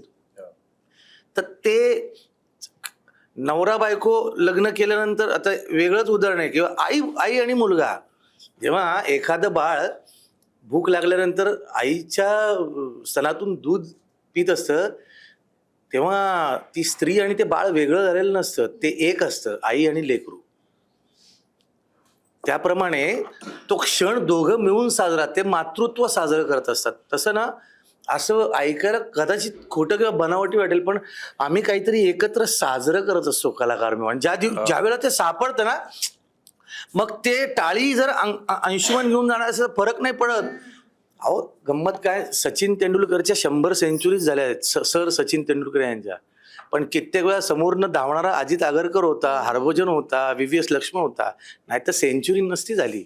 म्हणजे याला धरून मी बोलेन की सीन करताना जितूला मी जास्त का मानलं, आम्ही खरं 23 वर्षानंतर आम्ही पुन्हा काम करतोय जितू आणि मी, पण आम्ही खरं सतत जितूवर माझं सीन होते, पण त्याने एकदाही असं केलं नाही की आता ह्याचं वरचं ठरतं तर मी थोडं त्याने अपलिफ्टच केलं प्रत्येक वेळेला. आणि किंबहुना सगळ्यांनाच, म्हणून तो ऍज अ माणूस म्हणून खूपच ग्रेट आहे, खूप ग्रेट आहे. आणि ही सई तामणकर माझी मैत्रीण आहे, मी तुम्हाला सांगतो, सिनेमात पहिला शॉट आणि तिचा तुम्ही समोर उभा होता, माहिती आहे आता आपल्याला रिहर्सल झाली सगळं, पण जेव्हा ती समोर, ती अशी समोर आली, मला ती अनोळखी वाटली. तो चेहरा घेऊन, ते डोळे घेऊन ती अनोळखी वाटली मला. मकरंद अनासपुरे, आम्ही टिंगल टवाळ्या मजा मस्ती करू, पण जोपर्यंत ते कोणीतरी आलेत गावाला तारणहार, हे जोपर्यंत मी त्यांच्याकडे बघून तसं, तोपर्यंत नाही. आऊ आणि बाकी आम्ही किती मस्ती करत असलो तरी आऊ जेव्हा ते बोलते त्यावेळेला खरोखर भूताला काय कोणाच्या बापाला न घाबरणारे आम्ही, आम्हाला घाबरायचं असेल तर खरोखर घाबरलं पाहिजे. आमच्या लुंग्या सुटल्या, काय काय आम्ही काय काय वाटेल ते केलंय. सिरियसली म्हणजे काय. आणि ना ऍक्टर करत असतो खरं खोटं. आता मगाशी मस्तीत बोललो की अरे वा मकरंदच्या याला तो हसला, मग आमच्या याला कुणी हसत नव्हतं, नाही. पण इतक्या सगळ्यांचं इतक्या वेळा बघून मग ते ठेवणं, ते न ठेवणं, किती आम्ही ट्रूथ पकडलं तरी ना एडिटिंग मध्ये त्याची माती करणारे दिग्दर्शक असतात, बॅकग्राऊंड म्युझिक घाणेरडा लावणारे दिग्दर्शक असतात, आणि आमची माती होती हो. आम्ही कित्येक सिनेमे आम्ही करतो, ते दिसतही नाहीत, ते येतही नाहीत. किती मेहनत केलेली असते यार. अहो सर, खरंच झालंय माहिती का हो. अरे जो सिनेमा सीन करताना रडू येत होतं, परत मॉनिटरवर येऊन कधी बघत नाही पण बघताना अरे लोक रडत होते, डोळ्यात पाणी. त्याच्यानंतर एडिट झाल्यानंतर बॅकग्राऊंड येऊ घाण का वाटतोय, इतका का घाणेरडं वाटतोय, कारण त्याचं एडिटिंग घाणेरडं आहे, त्याचं बॅकग्राऊंड म्युझिक खूप घाणेरडं आहे. तेव्हाही रडू येतो पण वेगळ्या कारणाने काय केलं, काय तेव्हाही रडू येतो पण वेगळ्या कारणाने काय केलं आपण. हा पण सांगायचा मुद्दा असा की सगळे एकमेकांना धरून, सगळे एकमेकांना फारच विलक्षण आहे हो. विलक्षण अभिनेते आहेत, विलक्षण लोक भेटली. ओमशी ज्या मुद्द्यावर बोलत होते त्याच मुद्द्याला घेऊन मला सईला विचारायचं आहे की तू सुद्धा मुख्य भूमिकेच्या मागे लागत नाहीस कधीच. म्हणजे आतापर्यंत तुझ्या हिंदीतल्या सुद्धा आम्ही भूमिका पाहिल्या किंवा मराठीतल्या सुद्धा, तर तू त्याच्या मागे धावत नाहीस. आणि दिग्दर्शक सुद्धा तुझ्या त्या भूमिकांसाठी विचार करतात, हे विशेष आणि आवडतं आम्हाला. आणि तुझी भूमिका छोटी असू दे मोठी असू दे, ती लक्षात राहते प्रेक्षकांच्या नावासकट. तर आता कसं होतं की करिअरच्या या टप्प्यावर येऊन आता तुझी भूमिकेची निवड प्रक्रिया कशी असते, तू कसं निवडतेस? कारण आता असं झालंय की मी जसं ओमला म्हटलं तसं स्पर्धा आहेच, सगळ्यांना आपल्याला असं बघायचं असतं असंही असेल डोक्यामध्ये, पण तरीसुद्धा तुझं जसं दिसत नाही, तर तुझी प्रोसेस कशी असते भूमिका निवडण्याची? आणि जितू तुलाही मला हाच प्रश्न विचारायचा आहे की तूही आता इतक्या वेगवेगळ्या भूमिका करताना मला दिसतोयस, तुझी सुद्धा प्रक्रिया आता कशी असते? त्याच्यात काही बदल झाला आहे का? त्याच्यात काही अपडेट तू स्वतःला केलेला आहेस का निवडण्याच्या प्रोसेसमध्ये? दोघांसाठी हा प्रश्न. प्रोसेस ही वेगळ्या टप्प्यांवरती वेगळी असते. म्हणजे माझी प्रोसेस तर माझ्या आयुष्यात काय चाललंय ह्याच्यावर पण कधी कधी अवलंबून असते. म्हणजे it's a very personal process असं मला वाटतं. पण माझा ना आता मी ह्याच्यावरती अजिबात काडी मात्र विश्वास नाहीये. का आता मी जे आधीपासून करत आली आहे, ज्या गोष्टीवर माझा विश्वास आहे तेच मी पुढे करणार. आता मी हे करणार, आता मी हे नाही करणार, ह्याच्यावर मला असं वाटतं की ह्याच्यात काही तथ्य नाही आहे. हे खूप चोचले आहेत. हे पर्सनल मत आहे माझं. त्याच्यामुळे मला असं वाटतं की माझ्याकडे आलेले काम मी कसं चोख करेन हीच एक माझी जबाबदारी आहे आणि हेच माझ्या कंट्रोलमध्ये आहे. बाकी माझ्या काही कंट्रोलमध्ये नाही की ते किती राहील, फिल्म कधी रिलीज होईल, ती चालेल की नाही, ह्या सगळ्या गोष्टी माझ्या कंट्रोलमध्ये नाहीत. सो माझ्या कंट्रोलमध्ये एवढंच आहे की संधी आली आहे त्याचं मी सोनं कसं करू, आणि मी तेच इथून पुढेही करत राहणार. मला असंही वाटतं की मध्यवर्ती भूमिका नाही करणं इज अ ग्रेट लेव्हलर. ते तुम्हाला कायम जमिनीवर ठेवतं आणि तुम्ही कुठल्याही मायेच्या जाळ्यात नाही अडकत की मग ती एक एक्स्ट्रा जबाबदारी होऊन बसते की आता हे केलं आता मग काय. मग मला तसं कुठल्याही ह्याच्यामध्ये ना अडकायचं नाहीये.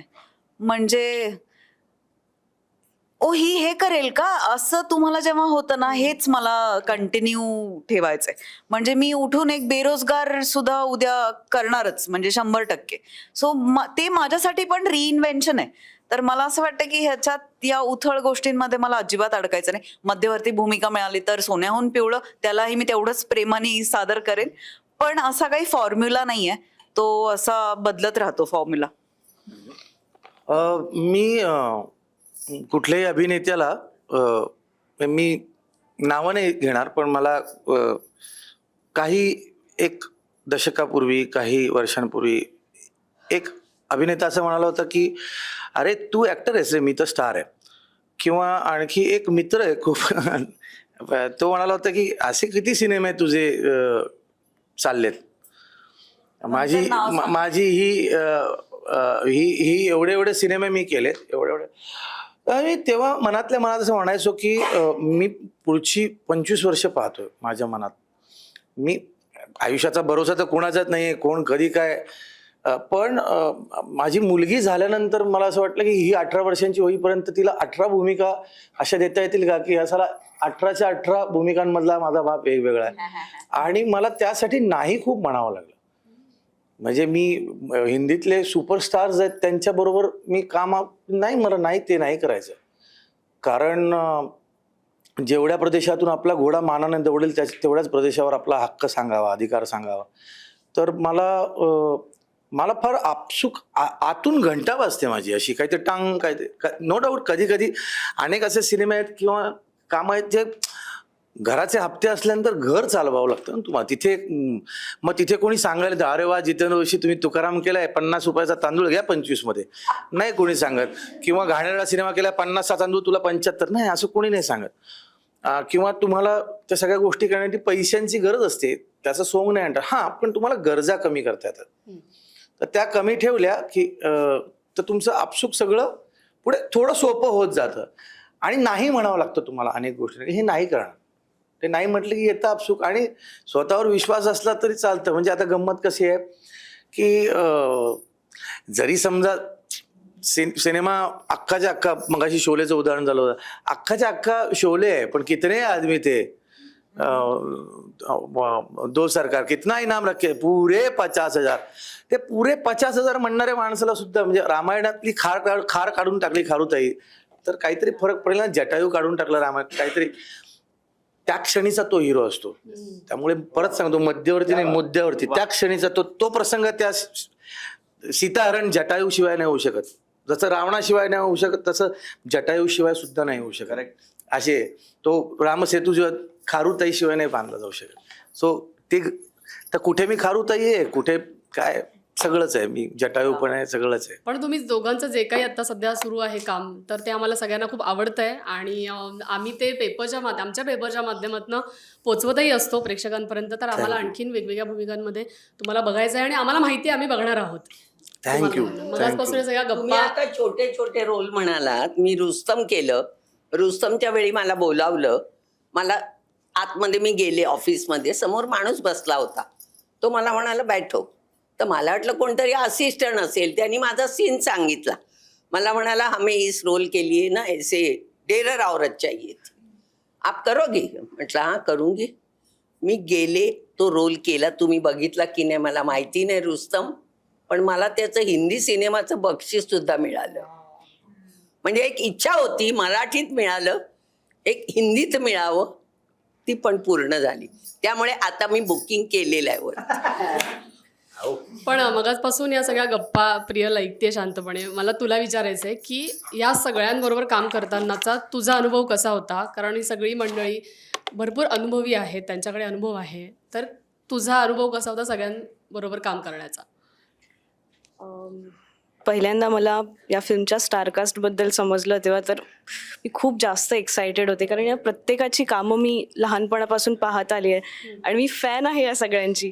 आणि त्यांच्यासोबत स्क्रीन शेअर करायची संधी मिळणं म्हणजे खरंच खूप मोठी गोष्ट आहे माझ्यासाठी. त्यामुळे एक्सायटेड होते, पण थोडीफार भीती पण होती की कसं काय इंटरॅक्ट करायचं. पण ऑनसेट गेल्यावर या लोकांनी मला इतकं कम्फर्टेबल फील करवलं, एकदम आपलंसं करून घेतलं, फॅमिलीसारखं ट्रीट केलं. त्यामुळे कुठेच असं वाटलं नाही की आपण नवखे आहोत किंवा असं काही. त्यामुळे खूप मजा आली काम करताना. आणि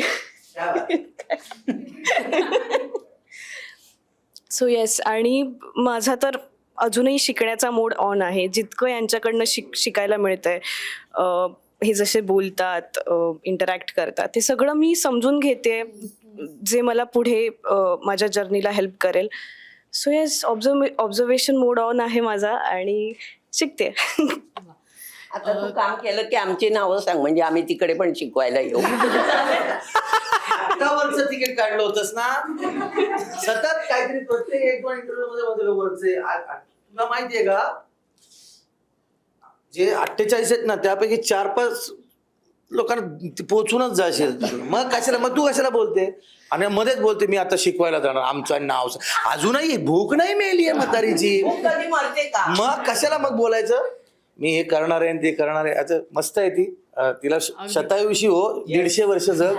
हा, तुझ्या पुढे भले भले रुस्तम असे हे होऊ देत. बक्षिसाचं काय ते हिंदी पिक्चरच्या बक्षिसाचं काय, तू खुण्याचा खांब आहेस अनेक लोकांसाठी. की कसं काम करावं, कसं जगावं, कसं राहावं, तर आऊ सारखं राहावं.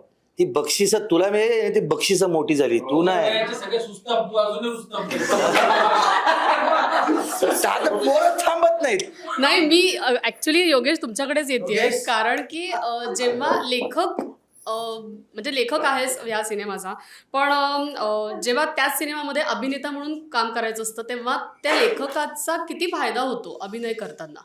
होतो ना. खरं तर या सिनेमाचा मी लेखक नाही, या सिनेमाचा लेखक ऋषिकेश तुराई, ज्यांनी याचा स्क्रीन प्ले लिहिला, डायलॉग्स पण त्यांनी लिहिले होते. पण भवेश जानवलेकर सर, गणेश सपट आणि विवेद यांनी मला अप्रोच केलं की आपल्याला डायलॉग्स अजून छान करायचे, तर मी ॲडिशनल डायलॉग्स केलेत. म्हणजे पेन्सिल होतीच, त्याला फक्त मी टोक केलं, एवढंच काय ते केलं. आणि सगळ्या आणि कॅरेक्टर्स खूप बघितलेले असल्यामुळं, काय म्हणतात त्याला, पब्लिक ट्रान्सपोर्टमध्ये खूप प्रवास केलेला असल्यामुळं, म्हणजे सिटी बस असतील, लाल डब्बे, खूप प्रवास 2-2 एसट्या बदलत मुंबई औरंगाबाद संभाजीनगर करायचो, किंवा रेल्वेचा प्रवास. तर खूप कॅरेक्टर्स बघितलेले असल्यामुळे मला असं वाटलं की हे कॅरेक्टर असं बोलेल, हे कॅरेक्टर असं करेल.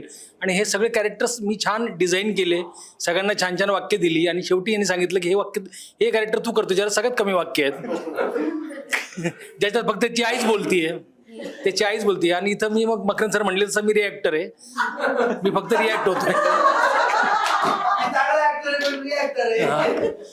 पण फायदा होतो. आणि काही लेखक असतात की काही कथाकार असे असतात की त्यांच्या कथेतली सगळी पात्र त्या लेखकासारखीच बोलतात. पण काही लेखक असेही असतात की त्यांचं प्रत्येक पात्र वेगळं बोलतं. जसं एस एल भैरप्पा असतील, किंवा व्यंकटेश माडगुळकर असतील, किंवा शंकर पाटील असतील, दमा मिराजदार असतील, पु ल देशपांडे असतील, त्यांचं प्रत्येक पात्र हे वेगळं बोलतं. प्रत्येक पात्राच्या तोंडून लेखक बोलत नाही. तर तसंच याच्यात पण आहे. आणि प्रत्येक पात्र वेगळं बोलतंय. आणि लेखक असल्यामुळं, आपण लिहित असल्यामुळं, प्रोसेसमध्ये आधीपासून असल्यामुळं आपल्याला थोडा फायदा होतो. आमची कॉलेज क्लब ची टीम आहे इथे, की जे कॉलेजमध्ये आता शिकतायत, पण ते काही ना काही कधीतरी तुमच्याशी पण बोलले असतील, तर त्यांचे पण काही प्रश्न आहेत, तर आपण घेऊयात आणि आपण शेवटाकडे येऊयात.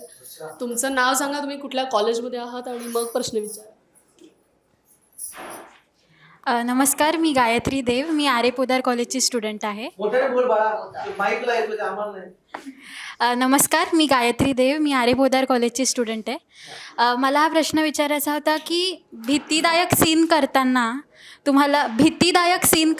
तुम्हाला असं काही म्हणजे हसू फुटला होता का? की असं म्हणजे मगाशी जसं जितू सर म्हणाले की कॉमेडी फर्स्ट, विनोद फर्स्ट, म्हणजे किती पण भीतीदायक सीन असेल तरी त्याच्यामध्ये विनोदाला जास्त आम्ही फोकस केलेला आहे.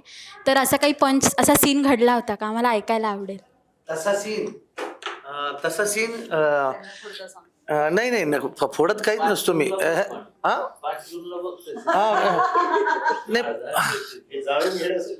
हे मकरंदजी अनासपुरे जसं म्हणतात, जर विनोदी काय घडलंय त्या विनोदी प्रसंगामध्ये कोणी घाबरताना जर तुम्हाला हसू येतंय की नाही, किंवा कुठला कलाकार हसलाय की नाही, हे जर तुम्हाला शोधून पाहायचं असेल तर 5 जूनला पाहायला विसरू नका. आपल्या जवळच्या चित्रपटगृहात सर्वत्र महाराष्ट्रात प्रदर्शित होत आहे तुंबाडची मंडळा.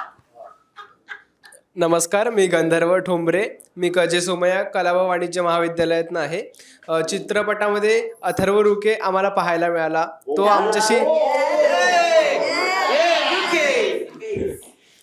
आमच्याशी जास्त कनेक्ट आहे. तर तुमच्यासोबत त्याचा काम करतानाचा अनुभव आम्हाला ऐकायचा आहे.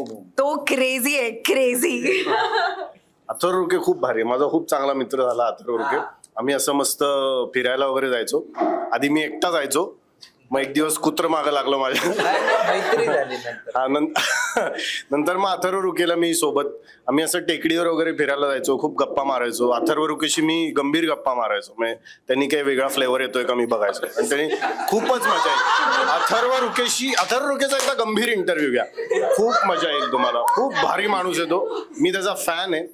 आम्ही असं, आणि इतका सुंदर परिसर होता आजूबाजूचा कोकणातला. मी त्याच्याबरोबर टेकडीवर वगैरे, टेकडी बघून असं वाटायचं की इथे टॉयलेट नसलं असतं तर मजा झाली असती. आता नाही, आणि अथर्व आधी हा कुत्र्याला घाबरला होता एकदा, पण नंतर अथर्वला घेऊन गेला तेव्हा कुत्रं घाबरायला लागलं. तेव्हापासून मग त्यांची जास्त मैत्री जुळली.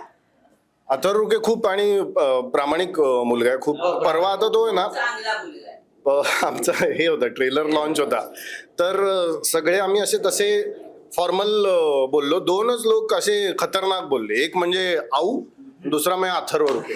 हे 2 हिरे होते आमच्यात. क्या बात.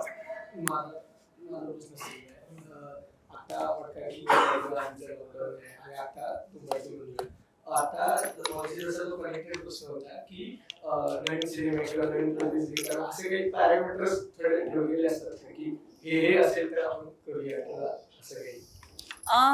जनरली स्टोरी स्क्रिप्ट चांगली पाहिजे, माणसं चांगली पाहिजेत ज्यांच्याबरोबर काम करणारे. म्हणजे कोण माणसं आहेत ह्याच्याबद्दल मी कायम उत्सुक असते. आणि मग प्रॉबब्ली असं की हे आधी केलंय का, किंवा कधी कधी असंही होतं की अशा धाटणीचं पात्र आधी झालंय पण हे कसं वेगळं करू शकू, असे वेगवेगळे ठोकताळे असतात. पण हे ढोबळ ठोकताळे हे 3 माझे कायम असतात. आत्ता अथर्व रुकेचा विषय निघाला होता म्हणून की हल्ली कंटेंट क्रिएटर्स सिनेमांमध्ये दिसत आहेत, तर ते आवश्यक वाटायला लागलंय आता की कसं त्याच्यापर्यंत कसं पोचला होता तुम्ही? मी खरं सांगू, अथर्व रुकेच्या ज्या रील्स किंवा कंटेंट आहेत ना, मी जेव्हा त्याचं नाव समोर आलं तेव्हा बघितलं होतं. हो, त्यानंतर मग मी त्याला फॉलो करायला लागलो होतो. आणि युगंधरने त्याचं पहिलं एकदा नाव सजेस्ट केलं की असं असं, कारण ते डोक्यात तसं कॅरेक्टर होतं की बारीक सडपातळ दिसला पाहिजे, असं ते कॅरेक्टर ऑलरेडी डिझाईन झालं होतं. मग त्यावेळी तो समोर आला आणि त्याची सुद्धा प्रॉपर ऑडिशन झाली आहे. त्याची प्रॉपर ऑडिशन झाली, वर्कशॉप झालाय. आणि मी खरं सांगू का, मी ह्या मताचा नाही आहे की रील स्टार, ऍक्टर ह्या मतांचा मी नाही आहे. ते कलाकार आहेत, त्यांनी त्यांचं कॅरेक्टर प्ले केलंय आणि तोडफोड केलंय त्याने सुद्धा. सो तो सुद्धा त्या परीक्षांमधून, त्या ऑडिशनमधूनच त्याने तो तिथपर्यंत पोहोचला. त्यामुळे म्हणून बोललो की असं कुठेही लेबल लावू नका की बाबा हे वेगळे ते वेगळे आहेत. सो एवढंच. आणि मला विशेषतः अथर्व रुके असं वाटतं, तो तर बिलकुल असं रील पुरतं रील करणारा मुलगा नाहीये. तो खरोखर चांगला ऍक्टर आहे. म्हणजे त्याचे काही रील तुम्ही जाऊन बघा, बघितलेच असतील तुम्ही, तर तो फारच चांगला परफॉर्मर आहे. आणि तो आणखीन जसं जसं काम करत जाईल, तो आणखीन जास्त लेंथ असलेल्या एका पात्रामध्ये राहण्याचा त्याला सराव होईल आणि तो खूप उत्तम कामं करेल. आपण पाहू सगळे. शेवटाकडे येते, पण एक प्रश्न सईला विचारल्याशिवाय राहत नाहीये, कारण आम्ही तुला वेगवेगळ्या भूमिकांमध्ये तर पाहतोच, पण आम्ही तुला स्टाईल आयकॉन म्हणून पण बघतो, कारण की तू खूप वेगळे एक्सपेरिमेंट्स करत असतेस आणि तुझे फोटोशूट पण ते सुद्धा खूप एक्सपेरिमेंटल असतात, म्हणजे खूप त्याच्यातही प्रयोग करत असतेस. सध्या चर्चा आहे कान्स फेस्टिवलची, तर तुला असं वाटतं का कधीतरी की आपण कधीतरी त्या मंचावर जावं, त्या रेड कार्पेटवरती झळकावं, कारण की तू ज्या पद्धतीने एक्सपेरिमेंट्स करतेस तर ते त्या लेवलचे कधी कधी आम्हाला वाटतात आणि छान वाटतं. तर तुला असं वाटतं की आपण पण, की चर्चा सध्या आता त्याची आहे, सुरू आहे, तिथे आपले काही कलाकार गेले आहेत, काही हिंदीतले आहेत, काही तिथले आहेत, त्यांच्या स्टायलिंगवरती खूप बोललं जातंय. तुला कधीतरी असं वाटतं की आपण पण तिकडे कधीतरी जायला हवंय? कपड्यांवरती बोललं जातं, पण कपड्यांच्या आधी माझ्या कामाबद्दल बोललं जातं. कपडे सेकंडरी आहेत. आणि मी जर कधी कॅनला गेले तर मला माझी फिल्म घेऊन जायला आवडेल डेफिनेटली. आणि मला असं वाटतं की हा एक भाग आहे माझ्या प्रोफेशनचा, जो मी एन्जॉय करते, जो हर कोणी एन्जॉय नाही करू शकत. म्हणजे प्रत्येकाची सिस्टम वेगवेगळी असते. कोणाला हे अत्यंत कष्टाचं काम वाटतं, कोणाला वाटतं की बापरे खर्चिक आहे, कोणाला वाटतं की नाही मला ह्याची काही गरज नाही. पण मी फॉर्च्युनेटली दोन्ही एन्जॉय करते. जेवढं मी काम करणं एन्जॉय करते तेवढंच मी फोटोशूट्स आणि हे पण तेवढंच एन्जॉय करते. त्यामुळे कदाचित ते जास्त हायलाईट होत असेल. आणि म्हणजे मला एक्सपेरिमेंट करायला आयुष्यामध्ये पण भीती नाही वाटत. त्याच्यामुळे ते कुठेतरी उतरत असेल ह्याच्यामध्ये. आणि मला एक आज एक क्लिअर करायचं आहे की I am very proud of Prajakta Mali. Okay, मला असं वाटतं की ज्या ग्रेसफुली, ज्या अमेझिंग पद्धतीने तिने सादर केलं स्वतःला कॅनवरती, खूप लोकांना मिरची लागलेली आहे. तर ती म्हणजे चांगलं आहे, इट्स अ गुड साईन. म्हणजे तिच्याकडे खूप लोकांचं लक्ष आहे. And I am very proud of you Prajakta. आणि मला असं वाटतं की हा ज्याचा त्याचा प्रश्न आहे. म्हणजे तुम्ही माणसं काही झालं तरी बोलणारच आहेत. म्हणजे तुम्ही गेलात तरी बोलणार आहे, तुम्ही नाही गेलात तरी बोलणार आहे. तर मला असं वाटतं की सेलिब्रेट करा ना. म्हणजे किती तक्रारी करून भोकं पडतील आता अंगाला, त्याच्यापेक्षा सेलिब्रेट करा असं मला वाटतं. येस, आपण बोलतात ना म्हणजे मोठे झालो. करेक्ट. मला एक एक एक खूप महत्वाचं आहे, ते फक्त नमूद करू इच्छितो. खूप महत्वाचं आहे, ते नमूद करू इच्छितो. आणि आता थांबायचं नाही नंतर झी स्टुडिओने बरेच फिल्म्स दिल्या. सो आता थांबायचं नंतर अशी एक जबाबदारी वाढली होती झी स्टुडिओची की चांगल्या चांगल्या सिनेमे देण्यासाठीची. आणि ना त्यावेळी हे सांगणं खूप गरजेचं आहे, कारण भवेश सर खूप रेस्टलेस झाले होते की आता प्रेक्षकांना चांगलंच हवंय, चांगलंच हवंय, चांगलंच हवंय, अपेक्षा वाढल्या. आणि त्यावेळी ही संकल्पना समोर आली होती भवेश सरांकडनं आणि ती करायची ठरली तेव्हा एक मोठा निर्णय घेतला गेला की ही जी संकल्पना, ही जी फिल्म होणार आहे ती इन हाऊस केली जाईल. सो ह्या पाठीमागे पूर्णपणे झी स्टुडिओची निर्मिती आहे आणि त्यांनी हा क्रिएटिव्ह म्हणा, टेक्निकल म्हणा, फायनान्शियल म्हणा, हा सगळा सपोर्ट केलाय. आणि त्यामध्ये गणेश सपट, कपिल, अंकिता, दीपक आणि सर्वात आमचे मेंटॉर भवेश सर ह्या प्रोजेक्टच्या मागे होते. सो मला हे खूप प्रामुख्याने हायलाईट करायचं आहे की ही कम्प्लिटली झी स्टुडिओची निर्मिती आहे. सो प्लीज, झी स्टुडिओने खूप चांगला प्रयत्न केलाय. प्रेक्षकांसाठी खूप चांगलं पॅकेज घेऊन आलंय ज्यामध्ये तुम्हाला सगळ्या गोष्टी मिळणार आहेत, इमोशनली, हास्य, फाईट, सगळ्या. सो तो अनुभव घेण्यासाठी 5 जूनला तुंबाडची मंजुळा बघायला थिएटरमध्ये या. खरं तर माझा शेवटचा प्रश्न असा होता की हा सिनेमा प्रेक्षकांनी का पाहावा, असं सगळ्यांनी प्रत्येकाने वेगवेगळं उत्तर द्यायचं आहे. पण आता तुम्ही बोललेत त्याबद्दल. आमच्या वतीने सर्वसमावेशक उत्तर दिले. पण मला एक अगदी मगाशी विचारणार होते आणि त्याला जोडून मग हा प्रश्न विचारणार. शीर्षकाबद्दल मला जाणून घ्यायचं आहे. सिनेमाचं शीर्षक कसं सुचलं? शीर्षक भवेश सरांनी हो भवेश सरांनी दिलेलं शीर्षक आहे. आणि आता थांबायचं नाहीचं पण त्यांनीच दिलं हो, होतं. आता थांबायचं दोन्ही नाही. शीर्षक त्यांनी दिली उत्तम. आणि आता थांबायचं नाही तर इतकं सुंदर त्यांनी टायटल दिलं, ते वर्क झालं. हे सुद्धा वर्क होईल. आणि ते खूप छान छान नावं देत असतात. लोक म्हणतात पुण्याचे लोक नावं ठेवण्यात एक्सपर्ट आहेत. आणि या फक्त छोटीशी गंमत पटकन सांगतो मी. या सिनेमाचं नाव शेवटपर्यंत ठरलं नव्हतं, कारण खूप म्हणजे मी एक नाव काढायचो, मग तिकडनं अजून एक रायटर नाव काढायचं, ऋषी एक नाव काढायचं, मग योगेशदा एक नाव द्यायचं, असं नावांचा भडीमार खूप चालू होता.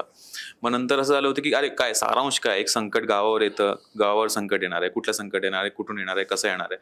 आणि मग ते असं संकटामध्ये काय नाव दिलं पाहिजे. मग मंजुळा तयार झाली आणि त्या मंजुळाला काय कुठल्या गावावरून आलंय, मग तुंबाड. असं एक ना ते अचानक ते सर बोलून गेले होते तुंबाडची मंजुळा आणि ते क्लिक झालंय. आणि ते का तुंबाडची मंजुळा टायटल आहे ते बघायला तुम्हाला सिनेमागृहात यावं लागेल. 5 जूनला तुंबाडची मंजुळा. मंजुळा नेमकी कोण आहे, या सिनेमात किती रहस्य आहे, या सिनेमात किती भीती आहे, या सिनेमात नवरस कसे सामावलेले आहेत, हे सगळं जर तुम्हाला जाणून घ्यायचं असेल आणि अथर्व रुखे नेमका करतोय काय हेही तुम्हाला जाणून घ्यायचं असेल तर येत्या 5 जून 2026 पासून सहमित्र परिवार, सहकुटुंब आवर्जून जवळच्या चित्रपटगृहात जाऊन पहा तुंबाडची मंजुळा. वा, खूप छान वाटलं गप्पा मारून तुम्हा सगळ्यांशी. खूप मजा आली. आपण वेळाभावी थोडंसं आपण थांबू इथे. पण तुमच्या सगळ्या आम्हाला अजून गप्पा मारायला आवडल्या असत्या, पण ठीक आहे. आणि पण तुमच्या वेगवेगळ्या कलाकृतींसाठी तुम्ही परत आम्हाला भेटायला नक्की या. आणि तुम्ही याल याची खात्री आहे आणि आवडेल सगळ्यांबरोबर पुन्हा एकदा गप्पा मारण्यासाठी. तुंबाडची मंजुळा या सिनेमासाठी तुम्हा सगळ्यांना खूप शुभेच्छा आणि बॉक्स ऑफिस एकदम धुमाकूळ होऊ देत. आणि विनंती करतो, 5 जूनला झी स्टुडिओचा बंदर नावाचा चित्रपट येतोय, त्याच्यामध्ये चिरंजीव बॉबी, धर्मेंद्रजी देओल यांच्यासोबत एक महत्वाची भूमिका करण्याची संधी मला मिळाली. तर 5 वा. जूनला तुंबाडची मंजुळा आधी बघा, मग जमलं असतं 15. नक्की नक्की सगळेजण खूप खूप थँक्यू.